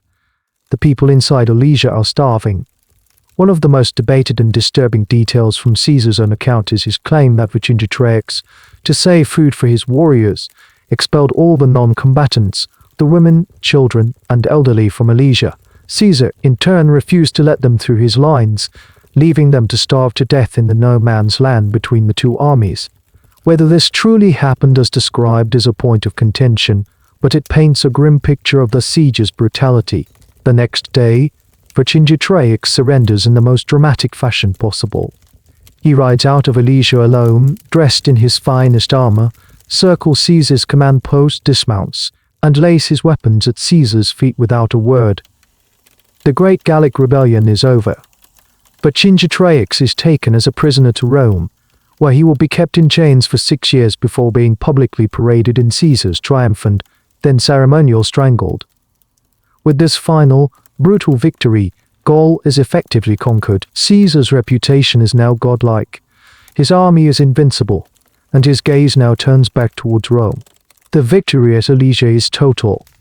The Great Gallic Rebellion has been crushed, its charismatic leader in chains. You and your comrades spend the next year or so stamping out the last embers of resistance, a grim and bloody process of pacification. But for all intents and purposes, the war is won. Gaul lies broken and subdued. The immense wealth of the region, gold, slaves, and land, now flows towards Rome, and more specifically, towards Caesar and his loyal legions. You, the common soldier, are promised a future you could only have dreamed of 8 years ago. Back in Rome, however, the political landscape has changed dramatically. The three-legged stool of the Triumvirate has become dangerously wobbly. One of its legs has been kicked out. While you were fighting in Gaul, the third member of the trio, Marcus Licinius Crassus, finally got the glorious military command he had always craved. In 55 BC, as part of the deal to extend Caesar's command in Gaul, Crassus was granted the governorship of Syria for 5 years. This was his chance to step out of the shadows of Pompey and Caesar. The East was the traditional place for a Roman to win fame and fortune, and Crassus had a specific target in mind, the Parthian Empire. The Parthians, based in ancient Persian Mesopotamia, were the other great superpower of the known world. They were rich, powerful, and mysterious.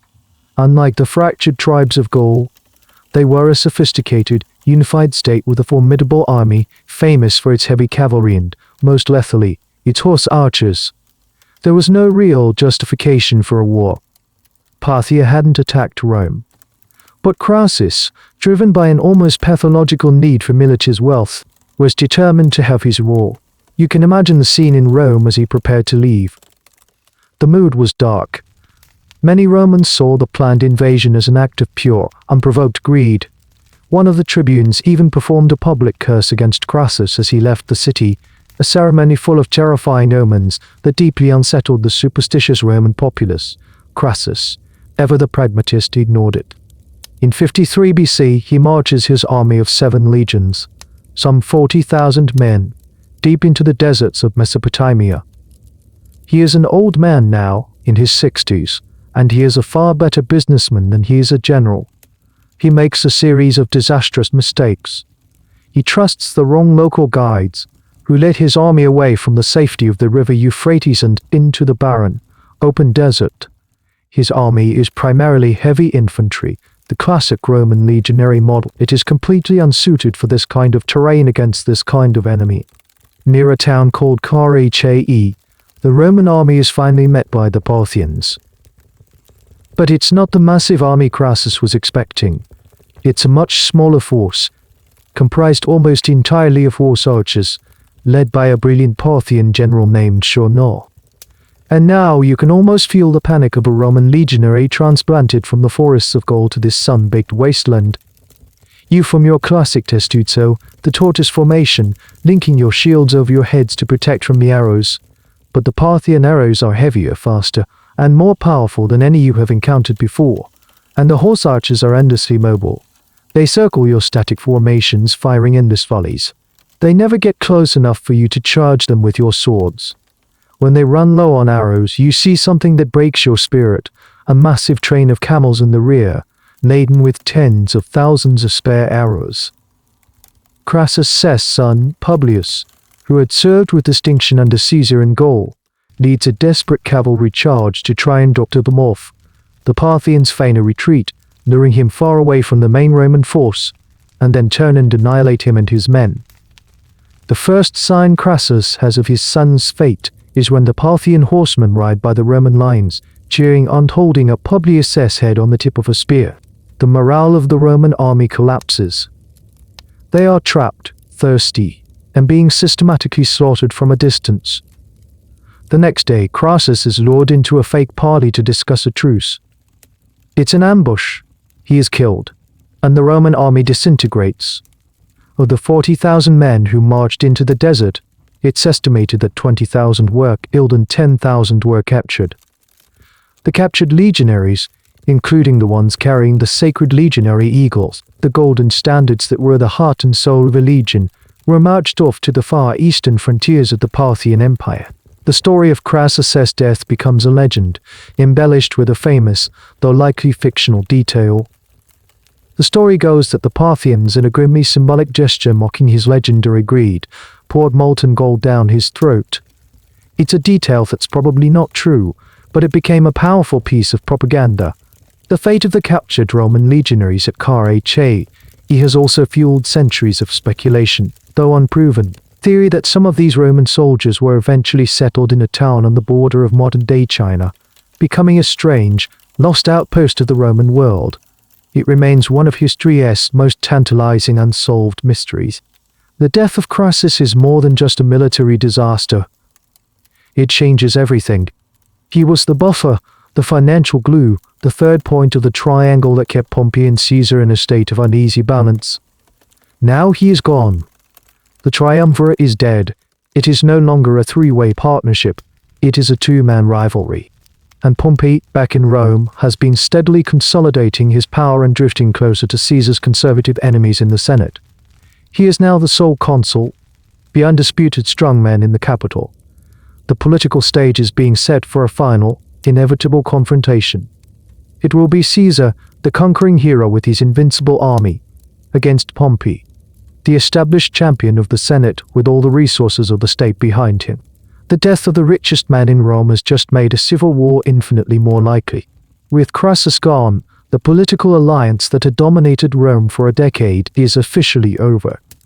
The relationship between Caesar and Pompey, once family, Pompey had been married to Caesar's daughter, Julia, who died in childbirth years earlier, now decays into open political warfare. You are in Rome, and you can feel the tension in the air. It's no longer a matter of if there will be a confrontation, but when. Pompey is in Rome, presenting himself as the defender of the Republic and its traditions.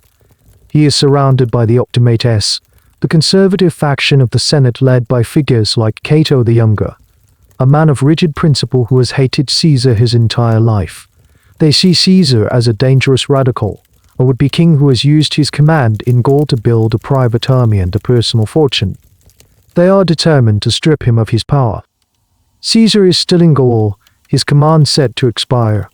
He knows what's waiting for him. The moment he gives up his command and lays down his office as proconsul, he becomes a private citizen.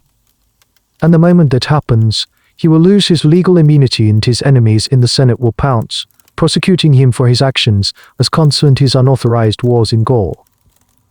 The punishment would be exile at best, and his entire career would be destroyed. Caesar's demand is simple and on the surface reasonable.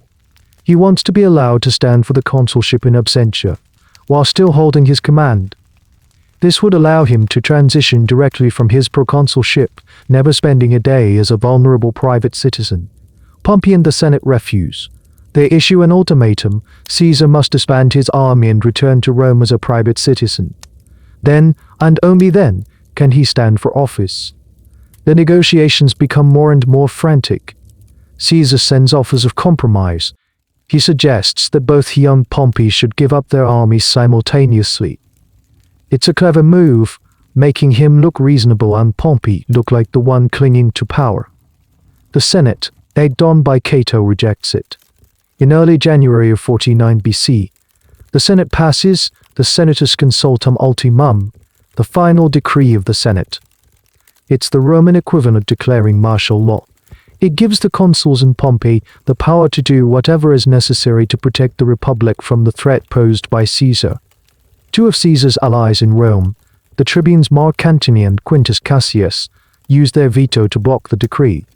They are ignored, threatened with violence, and forced to flee the city for their lives.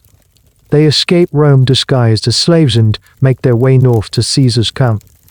Their arrival is the final piece of political theater Caesar needs. He can now present himself not as a rebel marching on his own country, but as the defender of the ancient and sacred rights of the tribunes, the protectors of the people. You are a centurion in the 13th Legion, stationed with Caesar just south of the Alps in Ravenna. The legion is celebrating a festival. The mood is relaxed. Then the news from Rome arrives. The final decree, the flight of the tribunes. Caesar gathers your legion. He makes a speech. He speaks of the years of service you have given the state, the victories you have won. He speaks of the ingratitude of the Senate, the arrogance of Pompey, and the violation of the sacred tribune. He asks you if you will defend his honor and your own. The response is a unanimous roar of approval. You are with him. He marches your single legion south. Your destination is the border of his province.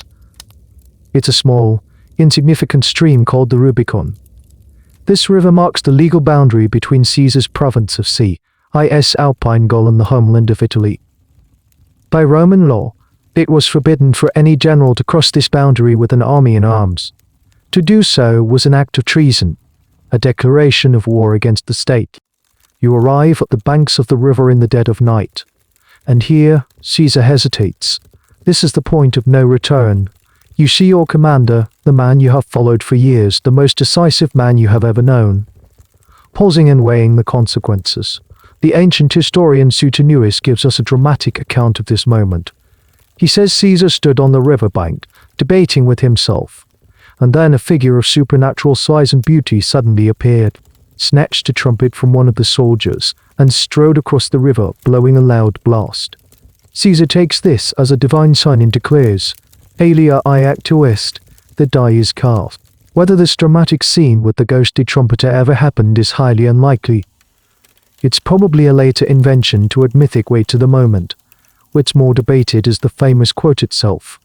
The Greek historian Plutarch, writing earlier than Suetonius, says Caesar quoted a line from a Greek play saying in Greek, that the die be cast. It's a subtle difference. Suetonius' Latin version sounds like a bold final declaration. The original Greek might have had a more fatalistic feel, more like let's roll the dice and see what happens. It's a small linguistic point, but it changes the feel of the moment from one of certainty to one of a terrifying gamble. There is no turning back. You march across the shallow stream. The water is cold. The night is quiet. But with every step you take onto the southern bank, you are committing an act of rebellion. You are an outlaw, an enemy of the state. It is one of the most quiet, anticlimactic, and yet world-changing moments in history. There are no trumpets, no battles, just a single legion of weary veterans splashing through a river in the dark on their way to dismantle a 500-year-old republic. Caesar's gamble is that his speed will catch his enemies off guard. And he is right. When the news reaches Rome that Caesar has crossed the Rubicon, there is absolute panic. Pompey had famously boasted that if Caesar marched on Italy, all he would have to do is stamp his foot and legions would rise from the soil to defend the republic. He stamps his foot. Nothing happens. The legions he was counting on are scattered, unprepared. He has catastrophically misjudged the situation. Realizing he cannot defend the city, Pompey makes the stunning decision to abandon Rome. He and the majority of the senators flee south, hoping to cross the sea to Greece, where they can regroup and raise an army from the vast resources of the eastern provinces. Caesar has conquered Italy without fighting a single major battle, but the war has just begun. Caesar's lightning-fast advance has thrown his enemies into disarray. Pompey and the core of the Senate have abandoned Italy, a move that is both strategically sound and a public relations disaster. It looks like they are running away. You, as one of Caesar's soldiers, march into the city of Rome not as a conqueror, but as a liberator, or so Caesar's propaganda claims.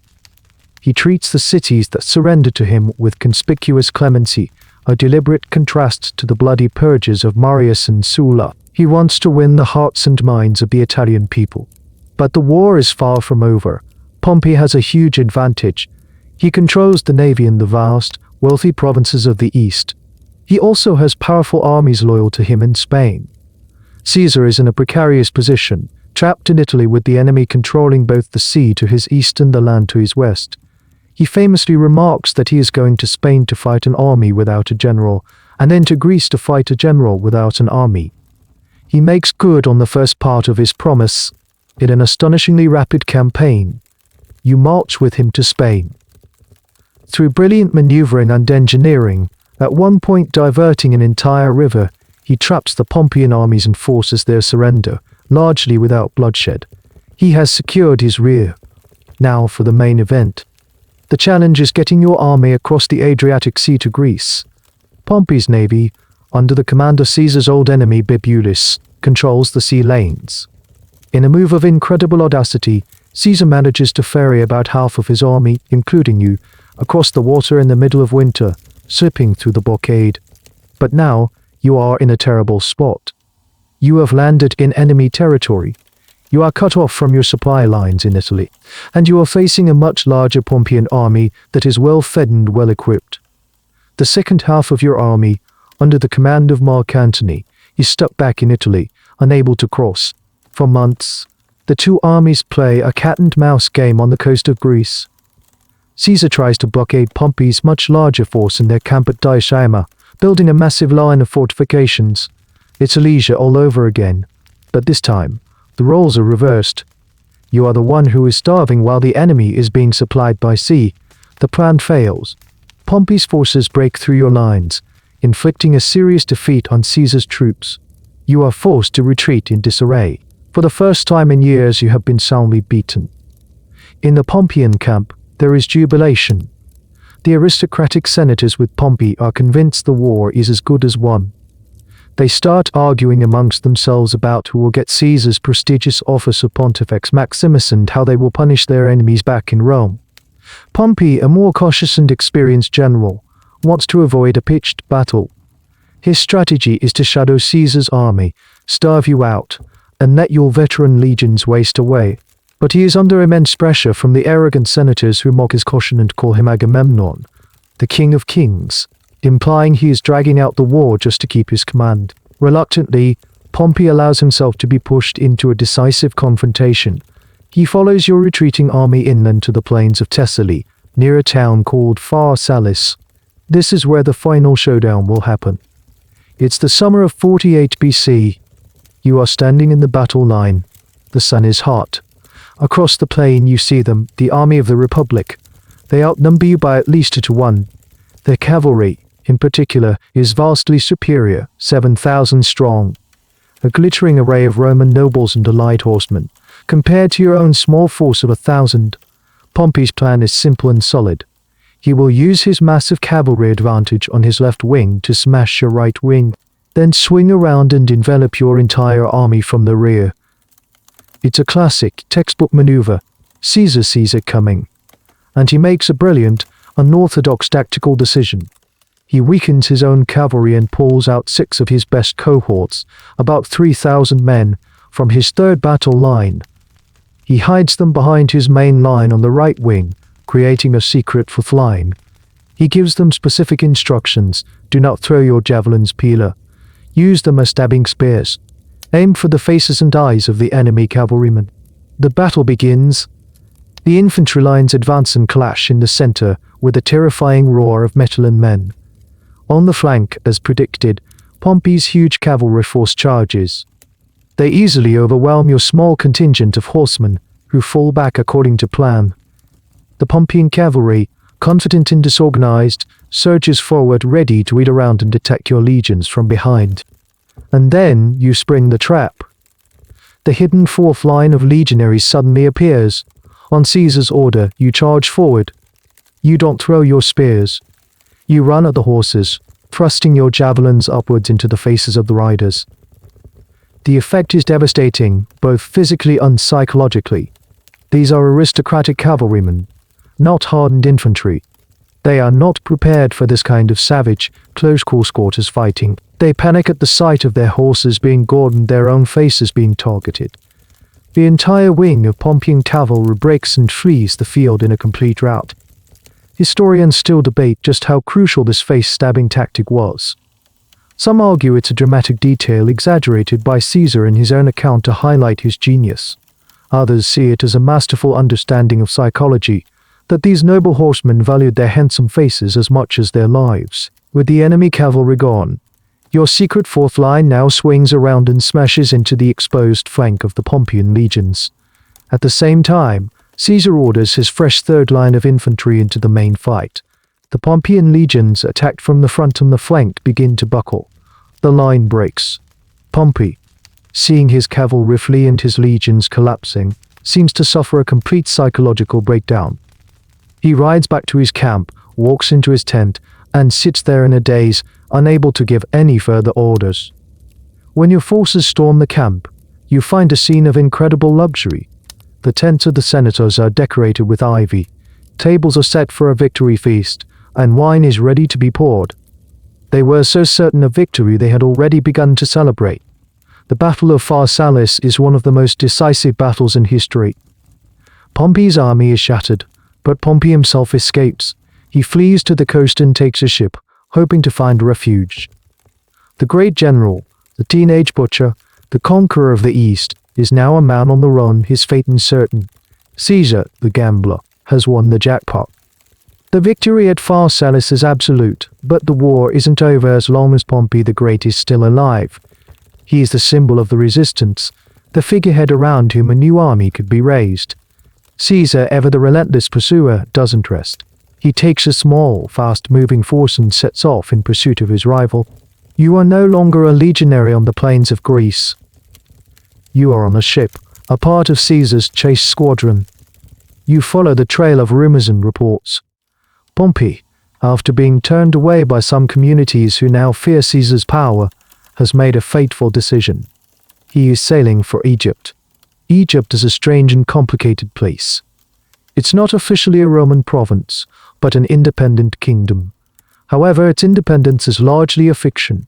For decades, the Ptolemaic dynasty that rules Egypt has been a client of Rome, surviving only by paying massive bribes and staying in the good graces of powerful Romans. The current rulers are children, a teenage pharaoh named Ptolemy I and his slightly older sister, Cleopatra VI. They are locked in a bitter civil war against each other for the throne. Pompey believes he has a claim on their loyalty. He had been a patron of their father, and he arrives off the coast of Egypt expecting centurion support. You can imagine his state of mind, a defeated, desperate man, arriving not as a conqueror, but as a supplicant. In the Egyptian court at Alexandria there is a frantic debate. The young king is controlled by a cabal of courtiers, most notably his tutor, a eunuch named Pothinus. What should they do? Should they grant Pompey refuge and risk the wrath of the victorious Caesar? Or should they turn him away and risk offending a man who might still, somehow, make a comeback? Pothinus and his cronies choose a third, more brutal option. They decide that the best way to curry favor with the incoming Caesar is to present him with a gift, the head of his enemy. As Pompey is being rowed ashore in a small boat, believing he is going to meet the king, two of his former Roman officers who are now serving as mercenaries in the Egyptian army stab him to death, in full view of his wife and children watching from his ship offshore. His body is unceremoniously dumped in the surf, and his head is cut off and preserved. A few days later, you arrive in Alexandria with Caesar. He marches into the city with his small contingent of troops, acting with the full authority of a Roman consul. He is met by the Egyptian courtiers, who, with a proud flourish, present him with their gift. They show him Pompey's severed head. Caesar's reaction is not what they expected. He is not pleased. He is horrified. He is horrified. He turns away in disgust and, according to some sources, weeps. Why was this genuine grief for a former friend and son-in-law, a man who, for all their rivalry, was still one of Rome's greatest figures? Or was it a masterful piece of political theatre, showing the world that he was a merciful man who had been denied the chance to pardon his great rival? Historians have argued about this for 2,000 years. It was probably a complex mixture of both, but his public revulsion sends a clear message. These Egyptian courtiers are not honorable men, they are murderers. Caesar now finds himself drawn into the very messy politics of the Egyptian civil war. He decides to act as the executor of the late king's will, which had stipulated that Ptolemy XII and Cleopatra should rule together. He summons them both to the palace, but Cleopatra is in exile, and Pothinus' forces control the city, preventing her from reaching Caesar. And here, you witness one of the most famous and audacious entrances in history. Cleopatra, a young woman of about 21, is not just a beautiful face. She is intelligent, ambitious, and fluent in multiple languages, a rarity in her dynasty, which mostly spoke only Greek.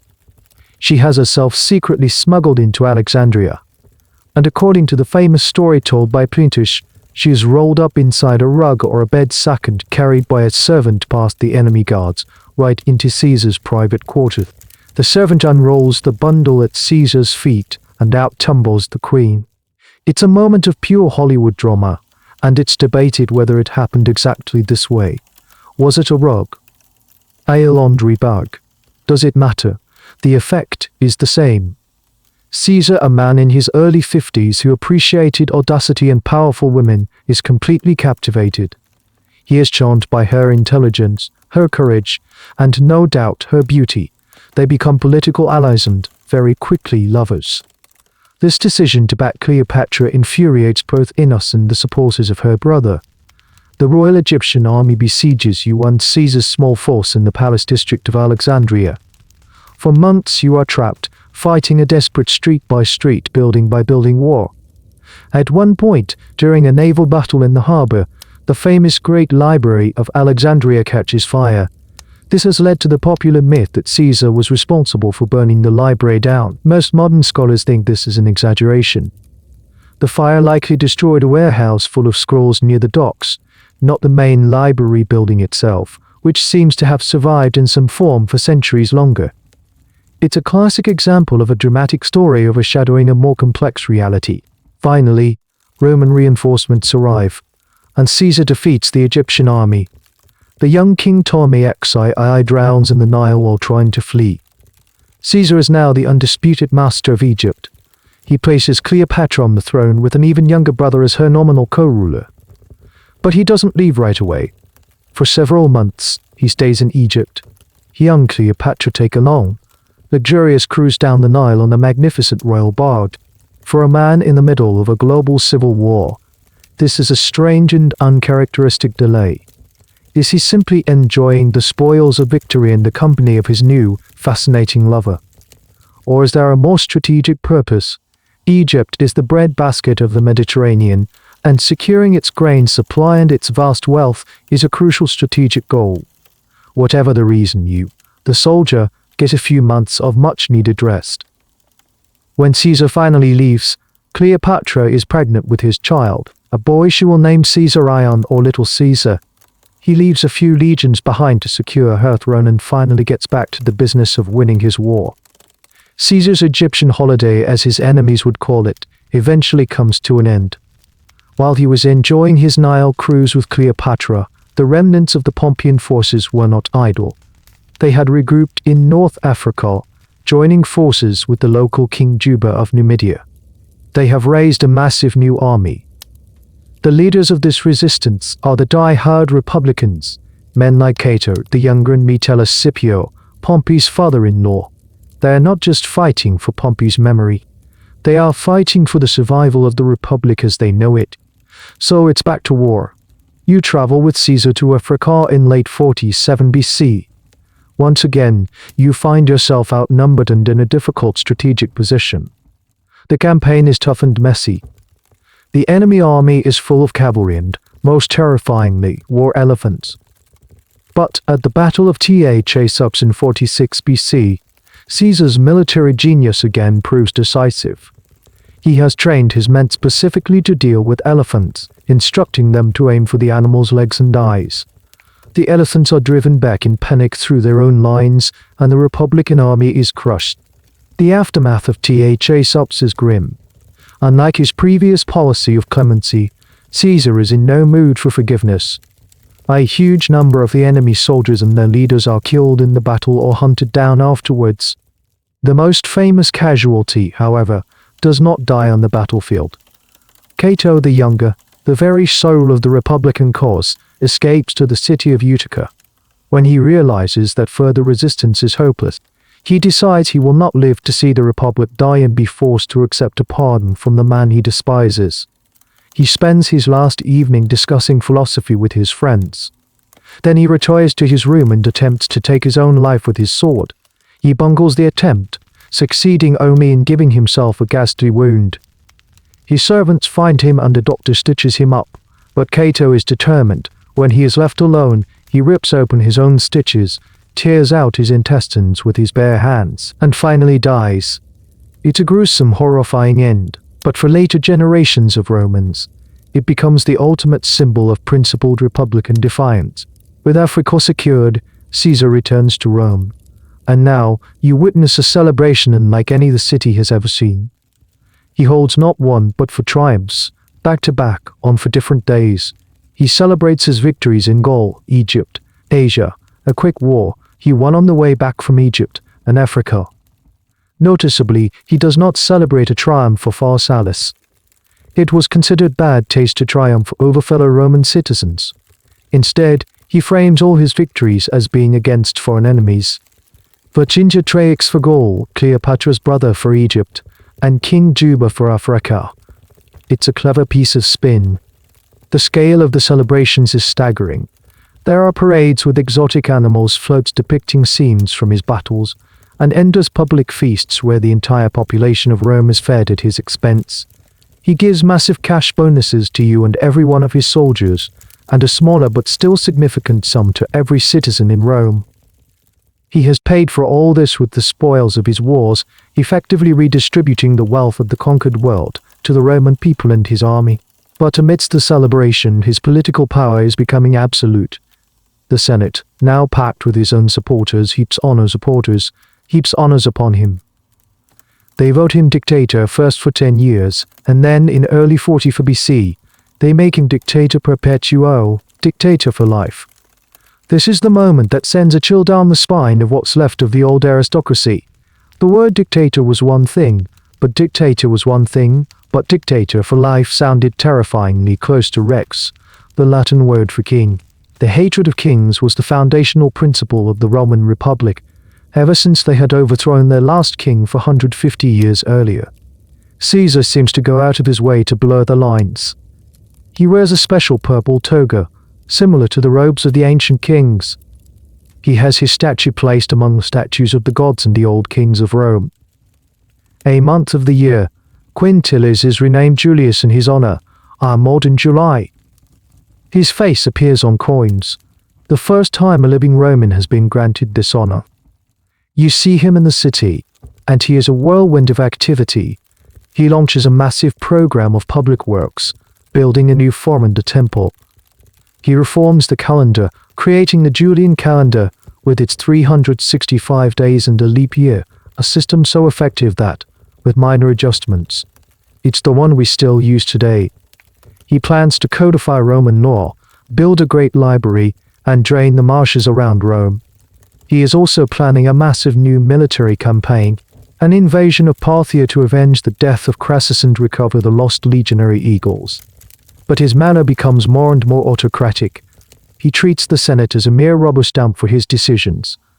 There's a famous incident where the senators come to him in a group to bestow a new set of honors, and he receives them while sitting down in a temple, an act of shocking disrespect. The ultimate test comes at the festival of the Lupercalia in February of 44 BC. You are in the crowd as Mark Antony, Caesar's loyal lieutenant and now his co-consul, runs up to the platform where Caesar is seated. Antony tries to place a royal diadem, a symbol of kingship, on Caesar's head. Caesar refuses again. The crowd roars with approval. Antony tries again. Caesar refuses again, more forcefully this time, and orders the diadem to be placed in the temple of Jupiter, saying that Jupiter is the only king of Rome. Was this a genuine refusal? Or was it a carefully staged piece of theater? A way for Caesar to test the public's appetite for a monarchy and then wisely back down when he saw it wasn't there. Historians have debated this endlessly. To his supporters, it was proof that he had no desire to be king. To his enemies, it was the final confirmation of his ambition. They believed he was just waiting for a more opportune moment. For a small group of senators, this incident is the final straw. They decide that the only way to save the Republic is to kill the dictator. The conspiracy begins to form. The air in the Senate is thick with whispers and sideways glances. The conspiracy to assassinate Caesar grows, attracting more and more members, eventually numbering around 60 senators. They call themselves the Liberatores, the liberators. They see themselves not as murderers, but as patriotic tyrannicides, acting in the noble tradition of the Republic's founders. The group is a strange mix of individuals. Some are former Pompeians whom Caesar had pardoned and promoted, like Gaius Cassius Longinus, a bitter and pragmatic man who was the original driving force behind the plot. Others are his own former supporters who have grown disillusioned with his autocratic style. But the key figure, the man whose involvement gives the conspiracy its moral legitimacy, is Marcus Junius Brutus. You know Brutus. He is a respected intellectual, a student of philosophy who prides himself on his integrity. More importantly, he claims descent from the legendary Lucius Junius Brutus, the man who had expelled Rome's last king and founded the Republic 5 centuries earlier. For the conspirators, getting Brutus on board is a huge coup. It frames their plot not as a squalid political hit, but as a noble ancestral duty. Caesar had personally favored Brutus, pardoning him after Pharsalus and giving him important offices. Caesar's affection for Brutus was so great that it fueled a persistent, though almost certainly untrue, rumor that Brutus was Caesar's illegitimate son from an affair with Brutus's mother Servilia. The idea that Brutus would betray a man who was not only his benefactor, but possibly his father adds another layer of tragic drama to the story. The conspirators know they have to act quickly. Caesar is due to leave in just a few days for his great Parthian campaign. Once he is away with his loyal legions, he will be untouchable. They decide on a date, the Ides of March, the 15th of the month. The location will be a meeting of the Senate, to be held not in the traditional Senate House, which was under repair, but in a meeting hall attached to the great theatre of Pompey, built by Caesar's old rival. The morning of the Ides of March arrives, heavy with a sense of dread and ill omen. The ancient sources, writing later, pile on the supernatural warnings. Caesar's wife, Calpurnia, has a nightmare about his death and begs him not to go to the Senate. A soothsayer named Spurine had famously warned Caesar a month earlier to beware the Ides of March. On his way to the Senate that morning, Caesar supposedly sees Spurine and jokes, "The Ides of March have come," to which the soothsayer replies grimly, "Aye, Caesar, but not yet gone." One of his loyal supporters nearly reveals the plot to him on the way, but Caesar gets distracted by the crowds. Whether these dramatic near misses are historically accurate or later embellishments, we'll never know. They create an almost unbearable tension. Caesar, against his wife's wishes, decides to attend the Senate meeting. He has to show he is not ruled by superstition or a woman's dreams. "You are a senator but not one of the conspirators. You are just there for the day's business." You watch as Caesar enters the hall and takes his seat. The conspirators have a plan. They have hidden daggers in the document cases they carry. One of them, Tullius Cimber, approaches Caesar with a petition asking for his exiled brother to be pardoned. This is the signal. The other conspirators crowd around Caesar's chair, joining in the petition, grabbing his toga in his hands. Caesar, annoyed, tries to wave them away.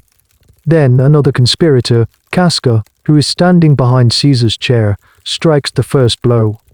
He aims for the neck, but, in his nervousness, his dagger only grazes Caesar's shoulder. It's a clumsy, fumbled start. Caesar turns, shocked, and cries out, "Vile Casca! What is this?" He stabs Casca in the arm with his stylus, the sharp metal pen he used for writing on wax tablets. For a moment, it's just chaos. Then the other conspirators draw their daggers and fall upon him. It is not a clean, swift execution. It is a frantic, brutal stabbing by a large group of panicked men. They are stabbing not just Caesar, but each other in the confusion. You see senators, your colleagues, hacking away at the dictator. Caesar struggles, trying to fight back, but he is overwhelmed. The most famous and dramatic detail of the assassination comes at the very end. According to Suetonius, when Caesar sees Brutus among his attackers, the man he had protected and promoted, he gives up the struggle. He covers his head with his toga and says in Greek, "Kai su teknon." You too, my child. This is the line that Shakespeare would later immortalize as the Latin et tu, Brute. Historians fiercely debate whether he actually said this. It's such a perfect, tragic line that it feels like it should be true. But it doesn't appear in the earliest accounts of the assassination. It might be another later invention to heighten the drama of Brutus's betrayal. What is clear is that Caesar stops fighting. He falls at the base of a large statue of his former rival, Pompey the Great, his blood spattering its pedestal. An autopsy later reveals that he had been stabbed 23 times, though only one wound to the chest was fatal. In the immediate aftermath, there is a stunned silence, followed by panic. The non-conspiring senators, you included, flee the hall in terror. The liberators, their hands and togas stained with Caesar's blood, march out into the forum. Brutus tries to give a speech to explain to the people that they have freed the republic from a tyrant. But no one is listening. The shops are shuttered. The people are hiding in their homes. There is no cheering, no celebration. Just a deafening, ominous quiet. The liberators have killed the man, but they have no plan for what to do next. They have removed the head of the government, but have not thought about how to replace it. They assumed that with the tyrant dead, the republic would magically spring back to life. And into that vacuum, two key figures are about to step: Caesar's trusted general Mark Antony, and a completely unknown quantity, Caesar's legally adopted son and heir, a teenager named Octavian, who was away studying in Greece. The liberators thought they were ending a civil war. They have just started a new one. The silence that follows Caesar's assassination is heavy and unnerving for the liberators. They had expected to be hailed as heroes, to see the people of Rome rejoicing in their newfound freedom. Instead, they find empty streets and shuttered windows. Brutus and Cassius and their co-conspirators retreat to the Capitoline Hill, a defensible position, unsure of their next move. They have the moral high ground, they believe, but they have no army. Meanwhile, in the power vacuum, two men begin to maneuver. The first is Lepidus, Caesar's master of the horse, who has a legion of soldiers just outside the city. He quickly moves his troops into the forum, securing a key military advantage. The second, and more important, player is Mark Antony. You see Antony, Caesar's co-consul and most famous lieutenant, emerge from hiding. He is a man of contradictions. He's a brilliant soldier, a charismatic speaker, and a notorious hedonist known for his heavy drinking and scandalous affairs. In the days immediately after the Ides of March, however, he shows himself to be a master politician. He initiates a tense negotiation with the liberators. A compromise is brokered in the Senate. It's a classic Roman fudge. The Senate officially ratifies all of Caesar's acts and appointments, which pleases the Caesarian faction and prevents the government from collapsing. On the other hand, it also grants a general amnesty to the assassins, which protects them from prosecution. For a brief moment, it seems like a full-blown civil war might be averted. As part of this deal, it is agreed that Caesar will be given a public funeral. This is Cassius's great mistake. He argues against it, fearing it will stir up the populace. Brutus, ever the idealist, overrules him, believing the people deserve to say goodbye and that it's the proper thing to do. It proves to be a catastrophic miscalculation. You are in the forum for the funeral. It is a massive public event. The mood is somber and volatile. Caesar's will is read aloud to the crowd. It's a propaganda masterpiece. He has left his vast gardens across the Tiber to the people of Rome as a public park. More importantly, he has bequeathed a sum of 300 sesterces to every single Roman citizen. That's a significant amount of money, several months' wages for a common laborer. The crowd, which was once ambivalent, now begins to see Caesar not as a tyrant, but as a benevolent father who has been murdered. Their grief begins to curdle into anger. Then Mark Antony takes the speaker's platform, the rostra, to deliver the funeral oration. This is his moment. Plutarch and Dapian give us dramatic versions of this speech, which Shakespeare would later transform into the famous Friends, Romans, countrymen, lend me your ears monologue. While the exact words are lost to history, the substance is clear. Antony begins cautiously, adhering to the spirit of the amnesty. He doesn't directly condemn the assassins. Instead, he uses irony with devastating effect. He starts by acknowledging that Brutus is an honorable man. Brutus says he was ambitious, and Brutus is an honorable man. He repeats this phrase, an honorable man, over and over again, each time with more sarcasm, until it becomes an indictment. He then begins to list Caesar's accomplishments, his victories, his mercy to his enemies, the wealth he brought to Rome. He reminds the crowd of the moment at the Lupercalia when Caesar refused the crown, asking. With every point, the crowd grows more agitated. The masterstroke comes when Antony unveils Caesar's body for the crowd to see. He holds up the blood-soaked, torn toga, pointing out the gashes made by the daggers. Look, in this place ran Cassius' dagger through. See what a rent the envious Casca made. Through this the well-beloved Brutus stabbed BD. He paints a vivid, heartbreaking picture of the betrayal. He transforms a political assassination into a personal, emotional tragedy. The crowd erupts. Their grief turns into a furious, uncontrollable rage. They are no longer a group of mourners, they are a lynch mob. They grab benches, tables, anything that will burn, and they create a makeshift funeral pyre for Caesar right there in the forum. The fire rages, a symbol of the people's love for Caesar and their hatred for his killers. The mob then surges through the city seeking vengeance. They attack the houses of the conspirators. In a famous and tragic case of mistaken identity, they come across a man named Helvius Cinna. He is a poet, not to be confused with Cornelius Cinna, one of the conspirators. They ask his name. When he tells them he is Cinna, they tear him limb from limb, shouting that they will kill him for his bad verses and for sharing a name with a traitor. It's a terrifying display of mob justice. Brutus and Cassius and the other liberators are forced to flee Rome for their lives. Their dream of a restored republic has evaporated in the heat of Caesar's funeral pyre. But they could kill one man and reset the political clock. But they failed to understand that Caesar was not just a man. He was a symbol. He had built his power on the loyalty of his army and the love of the common people, two forces that did not disappear when he died. Mark Antony has masterfully seized the moment. In a single speech, he has turned public opinion completely, driven his enemies from the city, and established himself as Caesar's political heir and the new leader of the Caesarian faction. The Senate is intimidated, the liberators are in exile, and Antony appears to be the new master of Rome. He has played his hand brilliantly, but he has overlooked one crucial detail as well. Caesar didn't just leave his money to the people, and the person he left it to is about to arrive in Rome and completely upend Antony's plans. Mark Antony is riding high. The liberators are on the run, the city is under his control, and he has possession of Caesar's papers and immense fortune. He feels, for all intents and purposes, like the new Caesar. He is the preeminent man in Rome. You are standing on the docks at Brundisium, a port city in the heel of Italy, in the spring of 44 BC. A ship has just come in from Greece, and off it steps a young man who looks utterly unremarkable.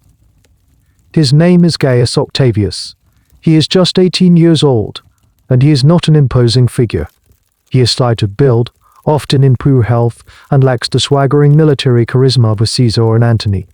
He has spent the last few months in Apollonia, in what is now Albania, completing his education and undergoing military training in preparation for the Great Parthian War.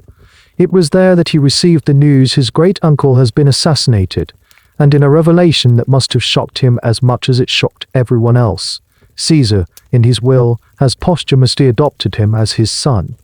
This changes everything. By accepting the adoption, his name is no longer Gaius Octavius.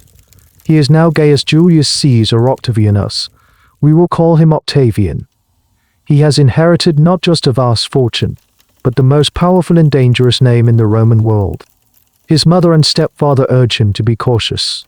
They advise him to refuse the adoption, to lie low, to not claim the inheritance. It's too dangerous. Antony is in charge, and he will not tolerate a rival. To them, it's a death sentence. But this sickly, unassuming teenager possesses something that no one yet recognizes, a chillingly calm, calculating ambition and a political mind that is every bit as sharp as his great-uncle's. He ignores their advice. He ignores their advice. He ignores their advice. He travels to Rome. His first meeting with Mark Antony is a disaster. Antony treats him with complete contempt. You can picture the scene: Antony, the seasoned general and powerful consul, a man in his prime, looking down at this pale, skinny teenager who dares to call himself Caesar. When Octavian politely asks Antony to hand over the money from Caesar's estates so he can pay the bequests to the Roman people as stipulated in the will, Antony laughs him off. He has already spent most of it. He tells the boy to go away and not to meddle in the affairs of his elders. This is Antony's second great miscalculation.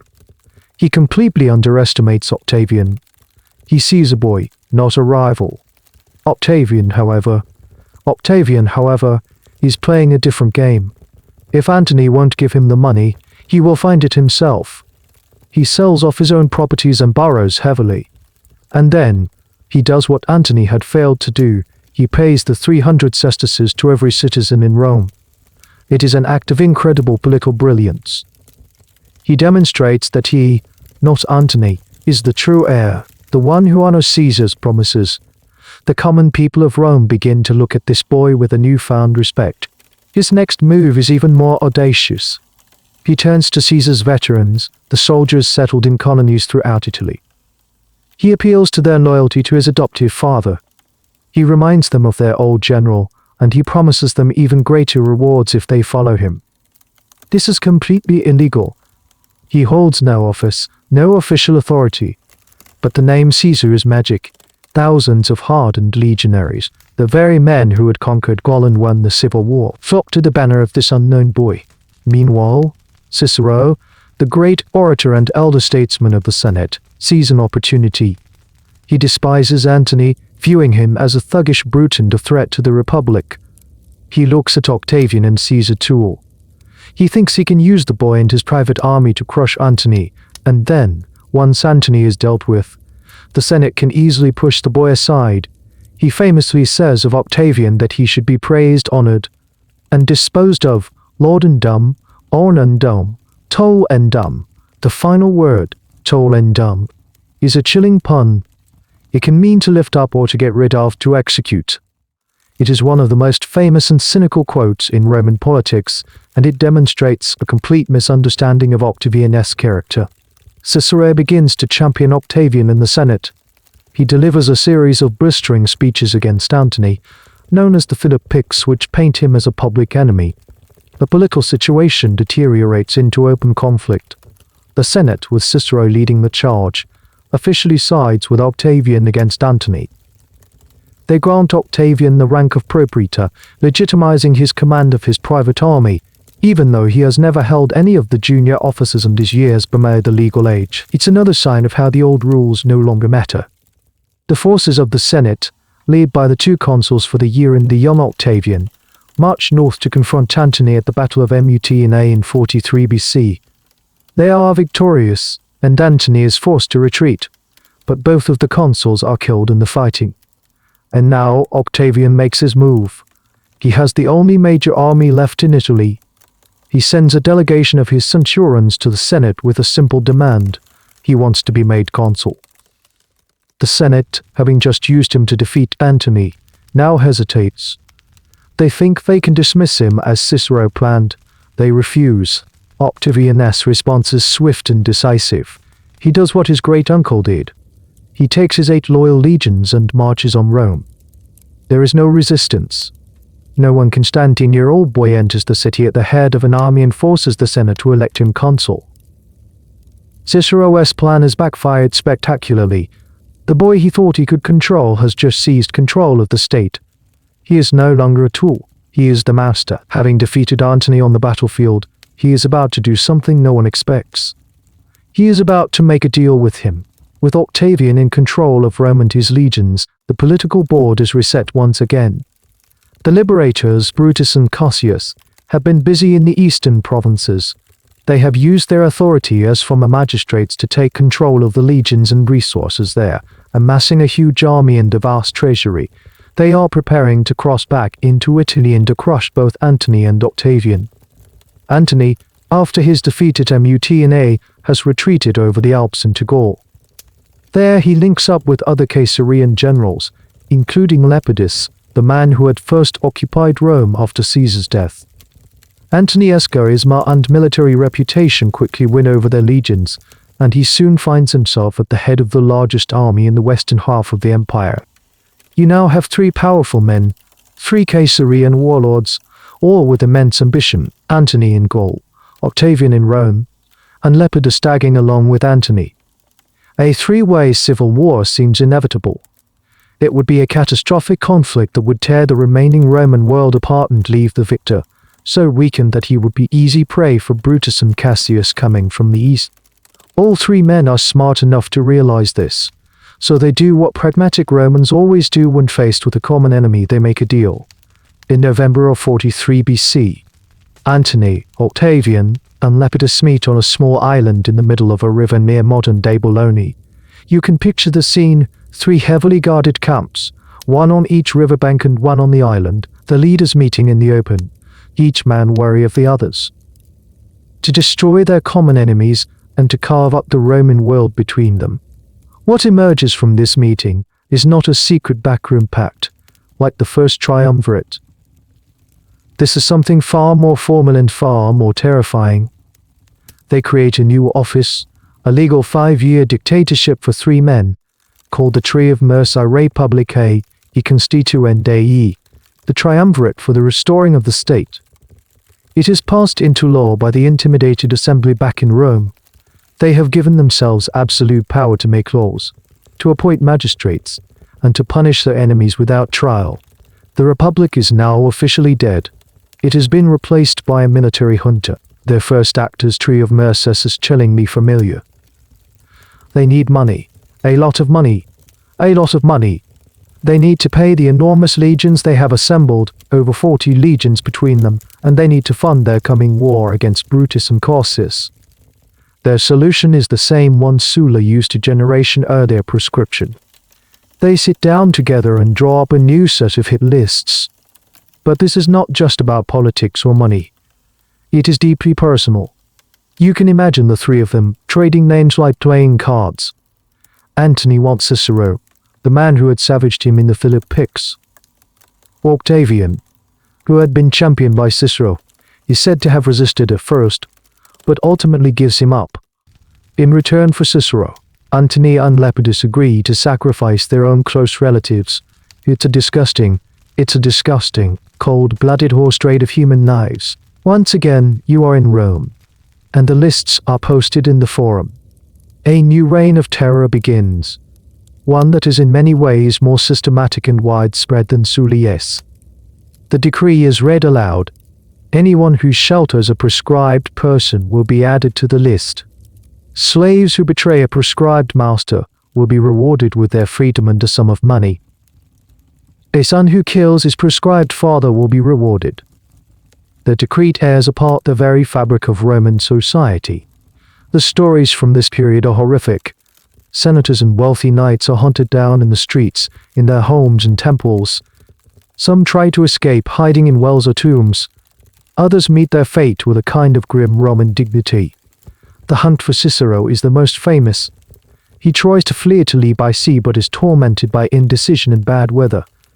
He finally resigns himself to his fate. He is caught by Antony's soldiers while being carried in a litter. He reportedly offers his neck to the blade, and his head and hands, the head that spoke the Philippics and the hands that wrote them, are cut off. Antony has them nailed to the rostra, the speaker's platform in the forum, the very place where Cicero had delivered his greatest speeches. As a final, gruesome insult, Antony's wife, Fulvia, is said to have taken Cicero's head and pulled out the tongue, repeatedly stabbing it with her hairpins as revenge for the words it had spoken against her husband. Hundreds of senators and thousands of wealthy equestrians are murdered. Their property is confiscated and auctioned off to the tree of Merces's supporters. The goal is not just to eliminate political opposition but to completely restructure the Roman ruling class, replacing the old families with a new elite loyal only to the Triumvirate. The prescriptions are a amount of money to fund the war, but they leave a legacy of bitterness and trauma that will last for generations. Historians still debate the dynamics of the Triumvirate. Who was the real power? Antony, the senior partner with the most legions, or Octavian, the boy genius with the magic name? And what about Lepidus? He is often seen as the junior partner, the weakest link, included mostly because he had a significant army at a crucial moment. The ancient sources, often biased towards Octavian, tend to portray him as a nonentity. But in these early days, he was a crucial part of the balance of power. With Roman Italy now pacified through terror and their war chest full, the tree of Merces turned their attention east. They leave Lepidus to govern Rome and, in late 42 BC, Antony and Octavian transport their massive army across the sea to Greece. The final epic confrontation for the soul of the Roman world is about to take place. On one side, Antony and Octavian, the avengers of Caesar; on the other, Brutus and Cassius, the liberators of the Republic. The stage is set for the final act of the Republican drama. You are a soldier in the combined army of Antony and Octavian, an enormous force of nearly 20 legions. You have landed in northern Greece and marched inland. Your objective, to find and destroy the army of the liberators. Brutus and Cassius have established a strong position near the city of Philippi, on the main road that connects Europe and Asia. Their army is also massive, well-equipped, and holds the high ground. They have built 2 large, fortified camps, one for Brutus's army and one for Cassius's, connected by a palisade. They are supplied by their fleet from the nearby port. Their strategy is sound. They plan to do what Pompey should have done at Pharsalus: avoid a pitched battle, use their defensive advantage, and slowly starve your army, which has a long and vulnerable supply line back to Italy. The two sides are a mirror image of each other, both claiming to be the legitimate government of Rome. The Liberator's army is full of educated, aristocratic officers from the old noble families. The tree of Merces's army is composed of Caesar's hardened veterans and new recruits loyal to his name. This is not just a battle, it's a clash of 2 different Romes. The pre-battle omens and portents, as always, are thick on the ground. The most famous story, likely a later invention, is that of the ghost that appeared to Brutus. One night in his tent, a terrifying apparition is said to have appeared before him. When Brutus asked, "What man or god are you?" the spectre replied, "I am your evil genius, Brutus. We shall meet again at Philippi." It's a chillingly fatalistic legend, perfectly capturing the sense that Brutus is a man haunted by his choices and marching towards a doom he cannot escape.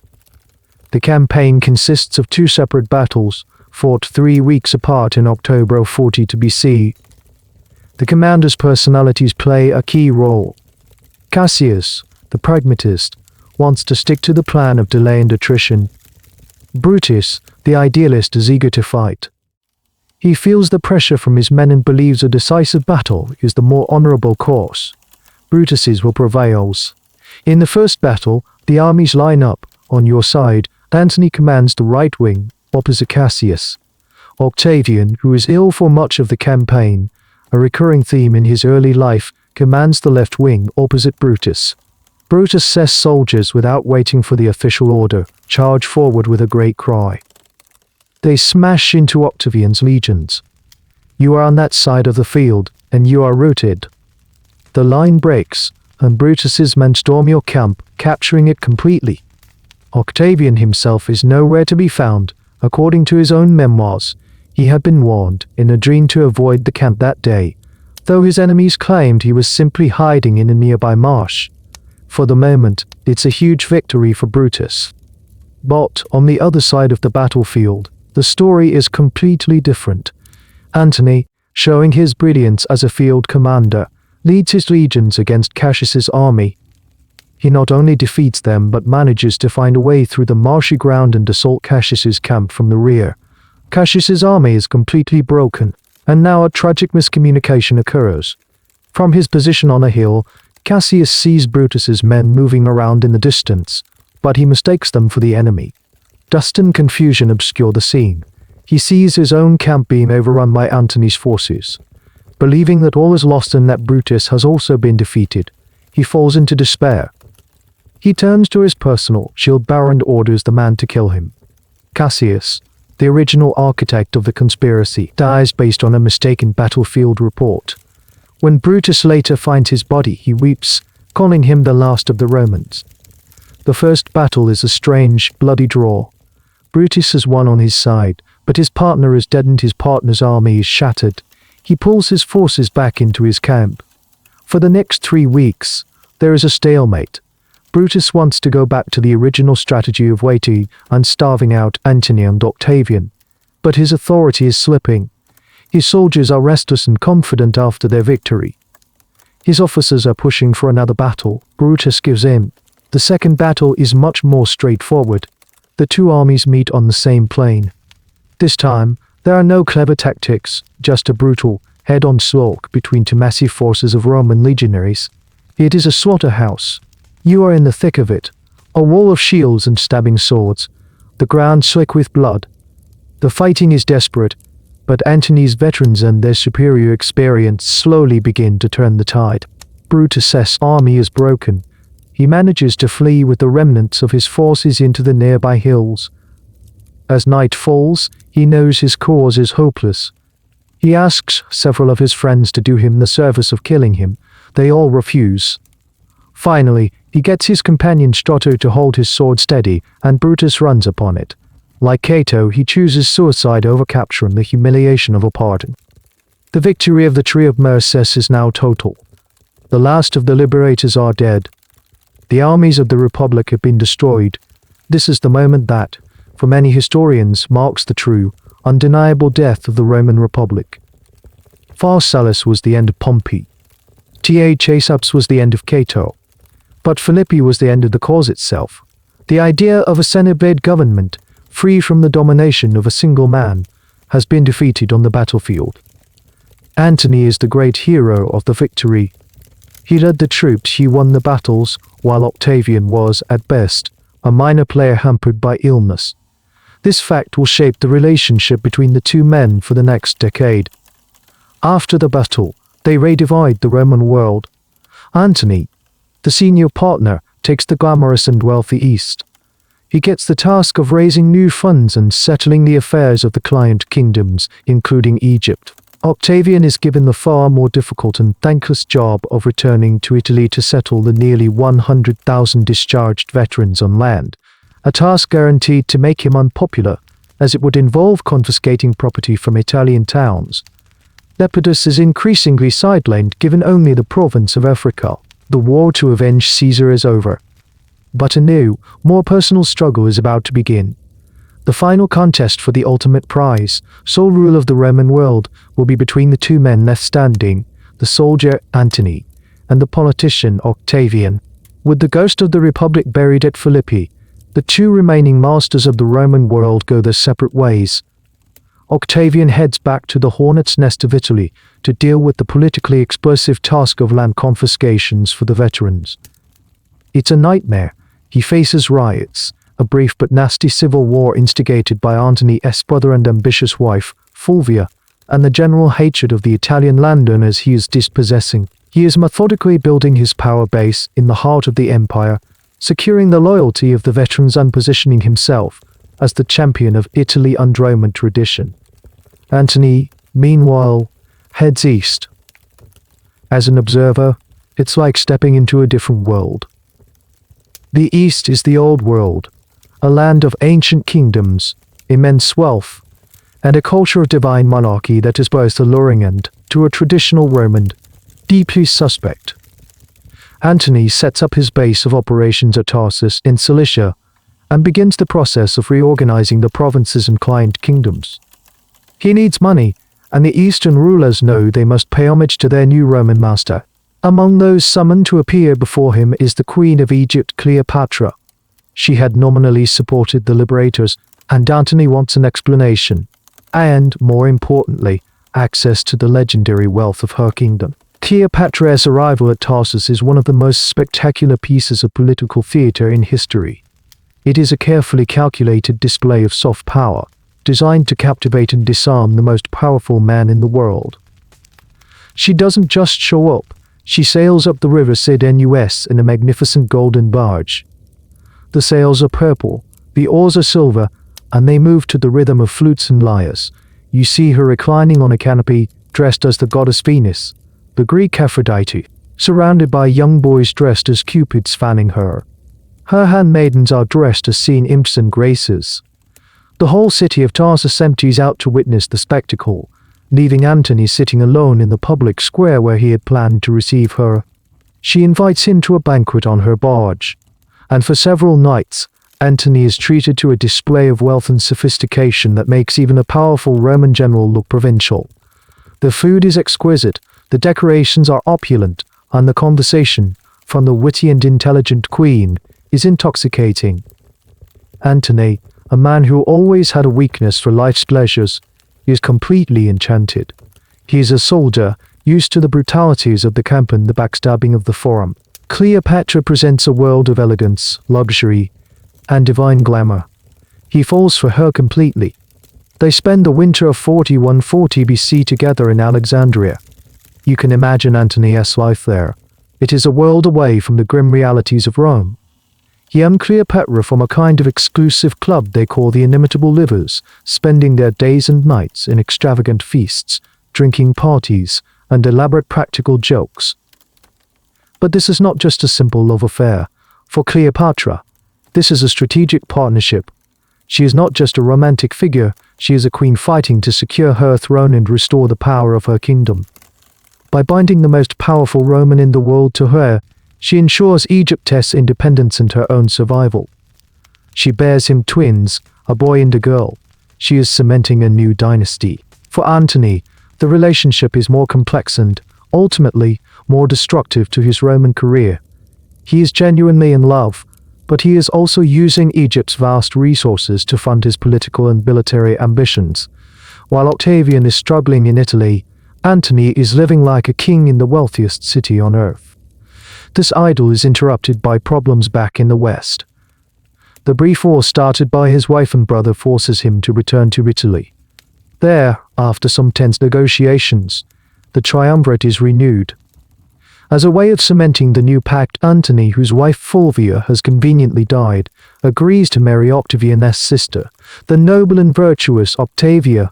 It's a classic Roman political marriage. For a few years, a fragile peace holds. Antony and Octavia live together in Athens, and he seems, for a time, to be playing the part of a respectable Roman statesman. But the pull of the East and of Cleopatra is too strong. He has a massive military project in mind, the great Parthian expedition that Caesar had been planning. It's his chance to finally achieve a military glory that would surpass even Caesar's. And to fund this massive undertaking, he needs Egyptian money. In 37 BC, he sends the pregnant Octavia back to Rome and returns to Cleopatra. This is the point of no return.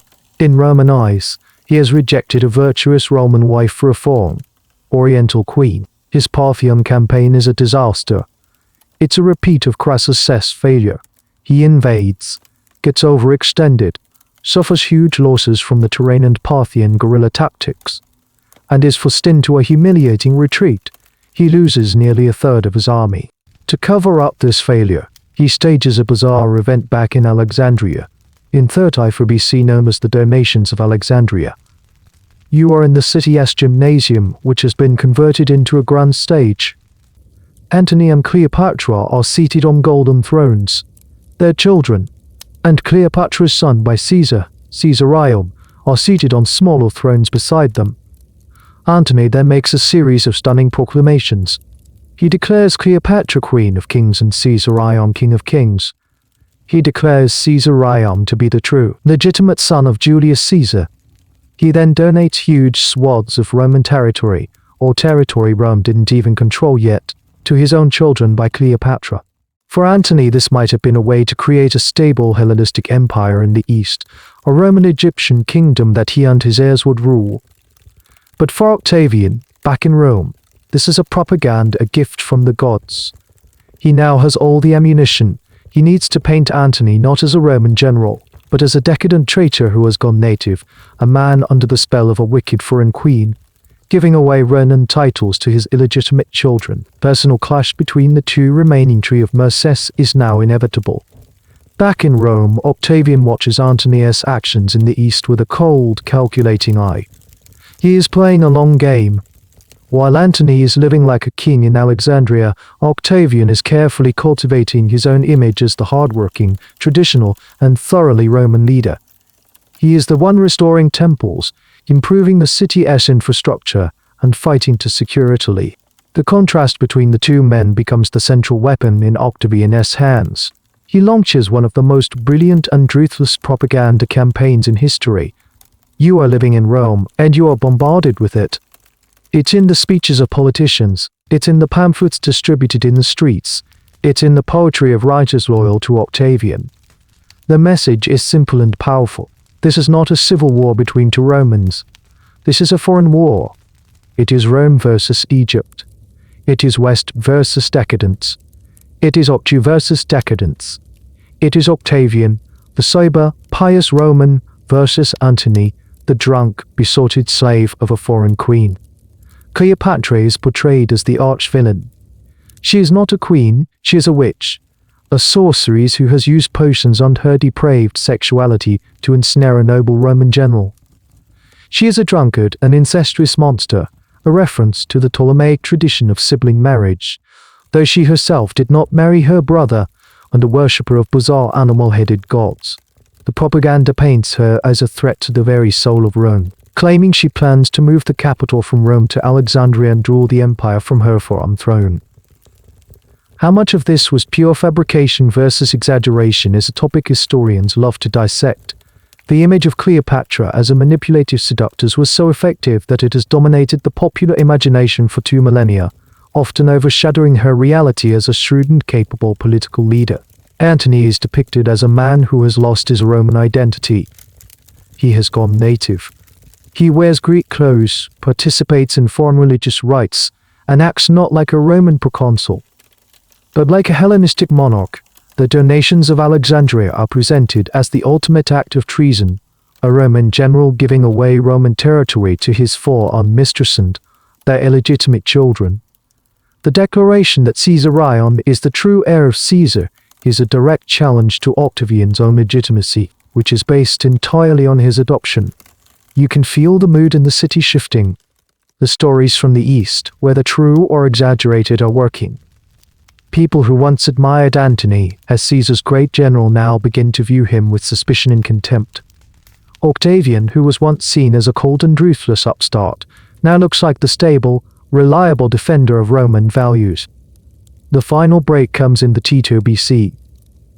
The Triumvirate has officially expired. Antony sends a letter of divorce to Octavia, his loyal Roman wife and Octavian's sister. This is a massive personal and public insult to Octavian. It's the final proof that Antony has chosen Egypt over Rome. Octavian then makes an illegal and sacrilegious move, but one that proves to be a political masterstroke. He goes to the Temple of Vesta, where the Vestal Virgins guard important state documents, and he illegally seizes Antony's will. He then reads it aloud to the Senate and the public. We don't know if the will he read was genuine or if he forged parts of it, but its contents were explosive. It allegedly confirmed that Antony wished to be buried in Alexandria with Cleopatra, not in Rome. It reaffirmed the donations of Alexandria, leaving Roman territories to his children with her, and it officially recognized Caesarion as Caesar's son. This is the tipping point. The will, whether real or fake, confirms every owner's worst fears. The Senate is outraged. Octavian, having whipped them into a frenzy, has Antony stripped of all his future authority. But he does something very clever. He does not declare war on a fellow Roman would be to admit this is another civil war, and people are weary of those. Instead, he persuades the Senate to declare war on Cleopatra. This is the culmination of his entire propaganda strategy. The final conflict will be officially framed not as Octavian versus Antony, but as Rome versus the Queen of Egypt. It allows senators and soldiers who might have felt personal loyalty to Antony to fight against him under the guise of defending Rome from a foreign enemy. A massive oath of loyalty is organized. All of Italy and the western provinces swear a personal oath of allegiance, not to the state, but to Octavian himself. He is now the embodiment of the Roman West. The battle lines are drawn. The two houses of the Roman world, each led by one of Caesar's heirs, prepare for a final, cataclysmic confrontation. One is fighting for a new kind of Roman Hellenistic monarchy in the east. The other is fighting for a new kind of Roman state, one that will look like a restored republic on the surface, but will be an empire in all but name. The fate of the world will be decided in a battle at sea. The war is on. Antony and Cleopatra gather their forces at a base on the western coast of Greece. They have a massive army and a huge fleet of over 500 ships. Their ships are enormous, floating fortresses, quinqueremes and docteres, with high decks, heavy bronze rams, and towers filled with archers. Octavian, under the command of his brilliant and loyal friend Marcus Viipis and Aias Agrippa, assembles his own fleet. You are a marine on one of these ships. They are smaller, lighter, and more agile than Antony's vessels. They are mostly Liburnians, a type of swift warship adapted from pirates. They have fewer oarsmen, but are much faster and more maneuverable. They are not designed to ram the giant enemy ships head-on, but to swarm, harass, and disable them. Agrippa, a master of strategy, doesn't sail directly for a confrontation. He spends months blockading Antony's fleet in their base in the Ambracian Gulf. He seizes key points along the coast, cutting off Antony's supply lines. The same mistake Antony and Cleopatra made at Philippi, allowing themselves to be bottled up, is now happening to them. Sickness and desertions begin to thin the ranks of their army. Finally, on September 2nd, 31 BC, Antony is forced to act. He can't win and war, and his fleet is trapped. He decides on a desperate breakout. His plan is not to win a decisive naval victory, but to punch a hole through the blockade so that he and Cleopatra, with the fastest ships and the all-important war treasury, can escape back to Egypt, leaving the bulk of their army and fleet to fend for itself. You are on one of Agrippa's ships as the massive enemy fleet emerges from the Gulf and deploys in the bay off a promontory called Actium. The sea is calm. For hours, The two fleets just sit there, facing each other. Then in the early afternoon, the battle begins. It is not a graceful ballet of ships. It is a chaotic, brutal scrum. Antony's huge ships are like floating castles, difficult to damage and bristling with missile troops. Your smaller ships are like wolf packs. You can't sink them with a single ramming blow. So you dart in, smashing their oars, disabling their rudders, and then pulling away. You use grappling hooks to pull close, and your marines try to set the enemy ships on fire with flaming arrows and pots of burning pitch. Grinding battle of attrition. The turning point of the battle is one of the most debated and confusing moments in ancient military history. At a critical moment, a squadron of 60 Egyptian ships, with Cleopatra herself on the flagship, suddenly hoists its sails, a strange thing to do in the middle of a battle, and makes a dash through the fighting. They are not engaging the enemy, they are fleeing. Then, Antony does something that leaves his men utterly bewildered. He sees Cleopatra's squadron leaving. He abandons his own flagship, transfers to a smaller, faster ship, and follows her, deserting his own fleet and army in the middle of the most important battle of his life. Why? What happened? Was this the pre-arranged breakout plan all along? Did Antony simply see the agreed-upon signal for the retreat and follow it? Or did he, seeing Cleopatra fleeing and thinking she was in danger or that the battle was lost, panic and impulsively abandon everything to be with her? Octavian's propaganda, of course, pushed the latter narrative. Antony, the pathetic slave of love, threw away an empire to chase after a woman. The breakout was probably the plan, but Antony's execution of it, leaving his men without a clear commander, was a disaster. For you, on your ship, the departure of the enemy commanders is a stunning sight. The rest of Antony's fleet, left leaderless and seeing their generals flee, loses the will to fight. Some surrender, others fight on bravely until their huge ships are set ablaze and burned down to the waterline. By the end of the day, the victory for Octavian is total and overwhelming. A few days later, Antony's land army, deserted by its commander, surrenders without a fight. The Battle of Actium is not the bloodiest battle of the Roman civil wars, but it is the most decisive. It effectively ends the war. Antony and Cleopatra manage to escape back to Alexandria, but they are leaders without an army, monarchs with no power. Octavian spends the next year methodically consolidating his power in the east. In the summer of 30 BC, he arrives with his army in Egypt. Antony's remaining troops desert him. Hearing a false report that Cleopatra has committed suicide, Antony falls on his own sword, just as Brutus did. The wound is mortal, but he lingers. He is brought, dying, to the mausoleum where Cleopatra has barricaded herself. Cleopatra is taken prisoner by Octavian. He plans to take her back to Rome and parade her in his triumph, the ultimate symbol of his victory. You can imagine the scene. The young, cold-eyed Roman leader and the last, proud queen of Egypt face to face.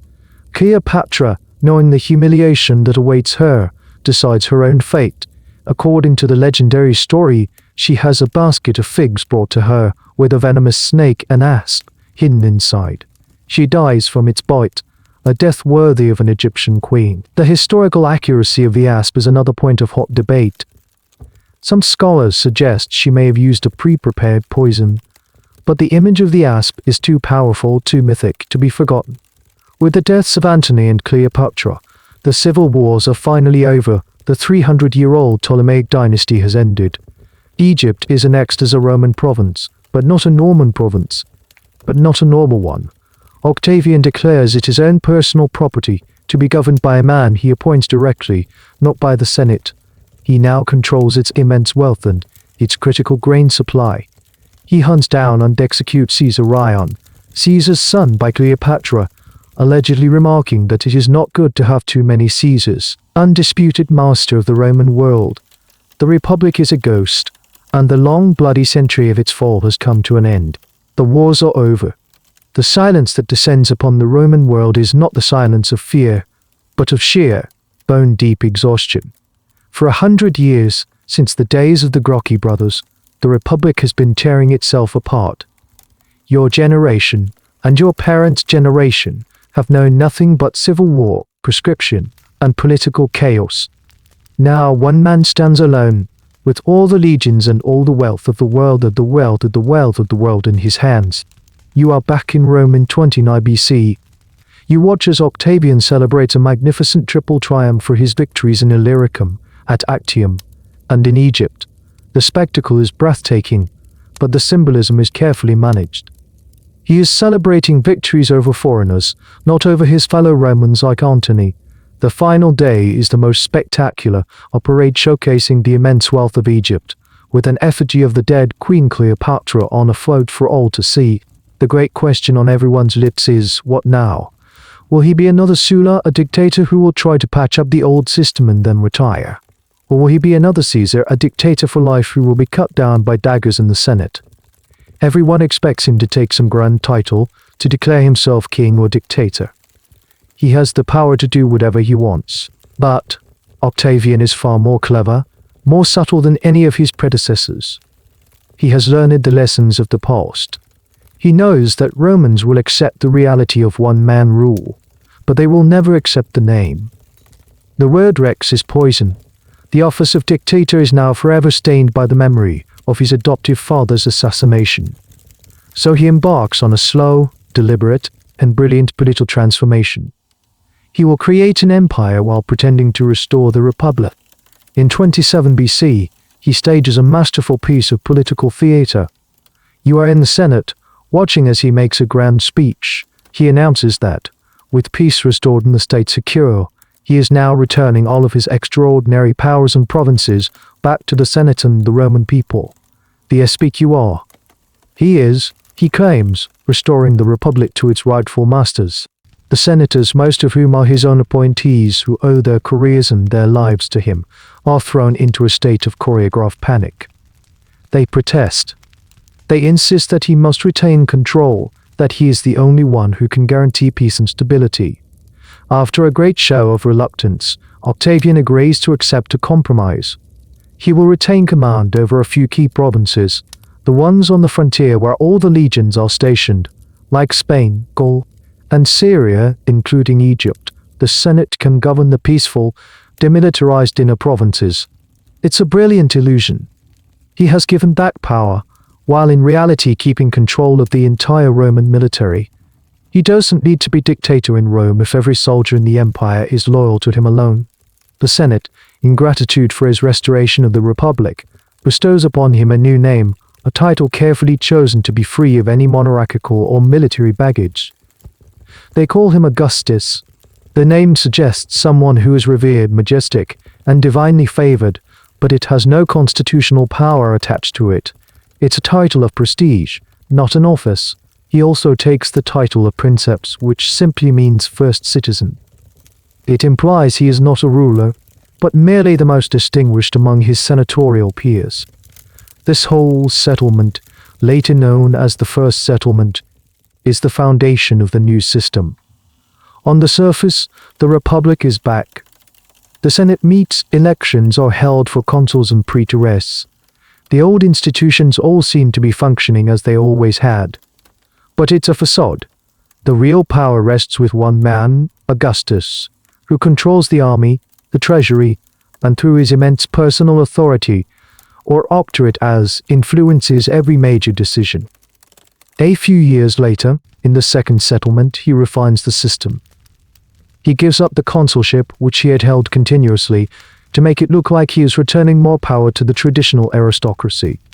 But in its place, he is granted to keep hours for life, maius imperium, which gives him ultimate command over all other provincial governors and their armies, and tribunici potest as the full powers of a tribune of the plebs. This second power is the real source of his domestic authority. It makes his person legally sacrosanct, allows him to veto any act of the Senate or other magistrates, and lets him propose legislation directly to the people. He has combined the military power of a generalissimo with the populous power of the Gracchi brothers, all within a seemingly republican framework. Historians still marvel at the genius of this system, which we now call the Principate. Was it a cynical deception, a republic in disguise, or was it a pragmatic and necessary evolution? The only way to govern a sprawling and complex empire that had outgrown its city-state constitution. The debate continues. You are now living in the Augustan peace, the Pax Romana. After a century of bloodshed, there is stability. The borders are secure. Commerce flourishes. Rome is transformed from a city of brick into a city of marble as Augustus launches a massive building program. Art and literature thrive under his patronage, with poets like Virgil and Horace celebrating the new golden age. But the old freedoms are gone. Free speech is curtailed. Elections are a formality. The Senate is a glorified advisory board.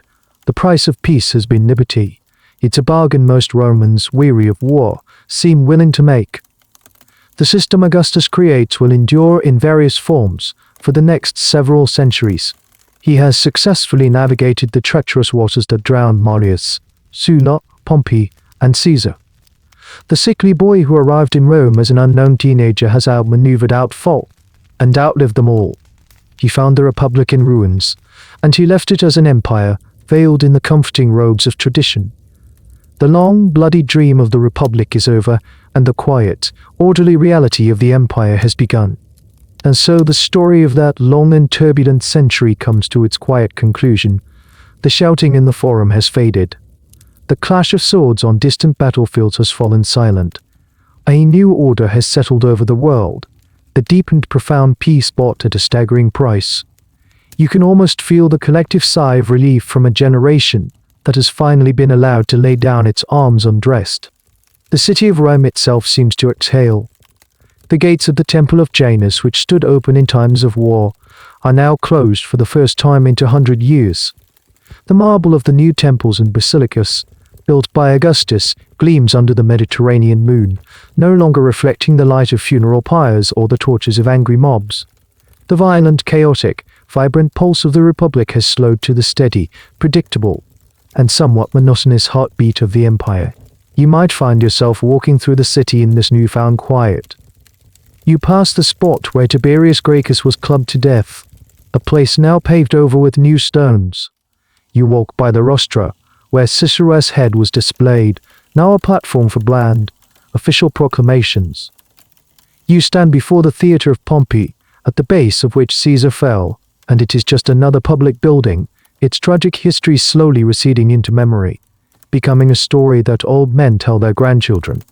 The passions that drove these men, the fierce defense of tradition, the desperate cry for reform, the all-consuming lust for glory, all seem to have cooled, like the embers of a great fire that has finally burned itself out.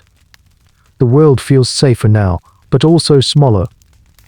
The great game is over, and one player has taken all the pieces off the board. The age of giants has passed, and the age of the administrator has begun. Our journey together tonight ends here in this quiet place. Should you need another tale to accompany you further into rest, my library of stories is always open for you. May your dreams be kind. Good night.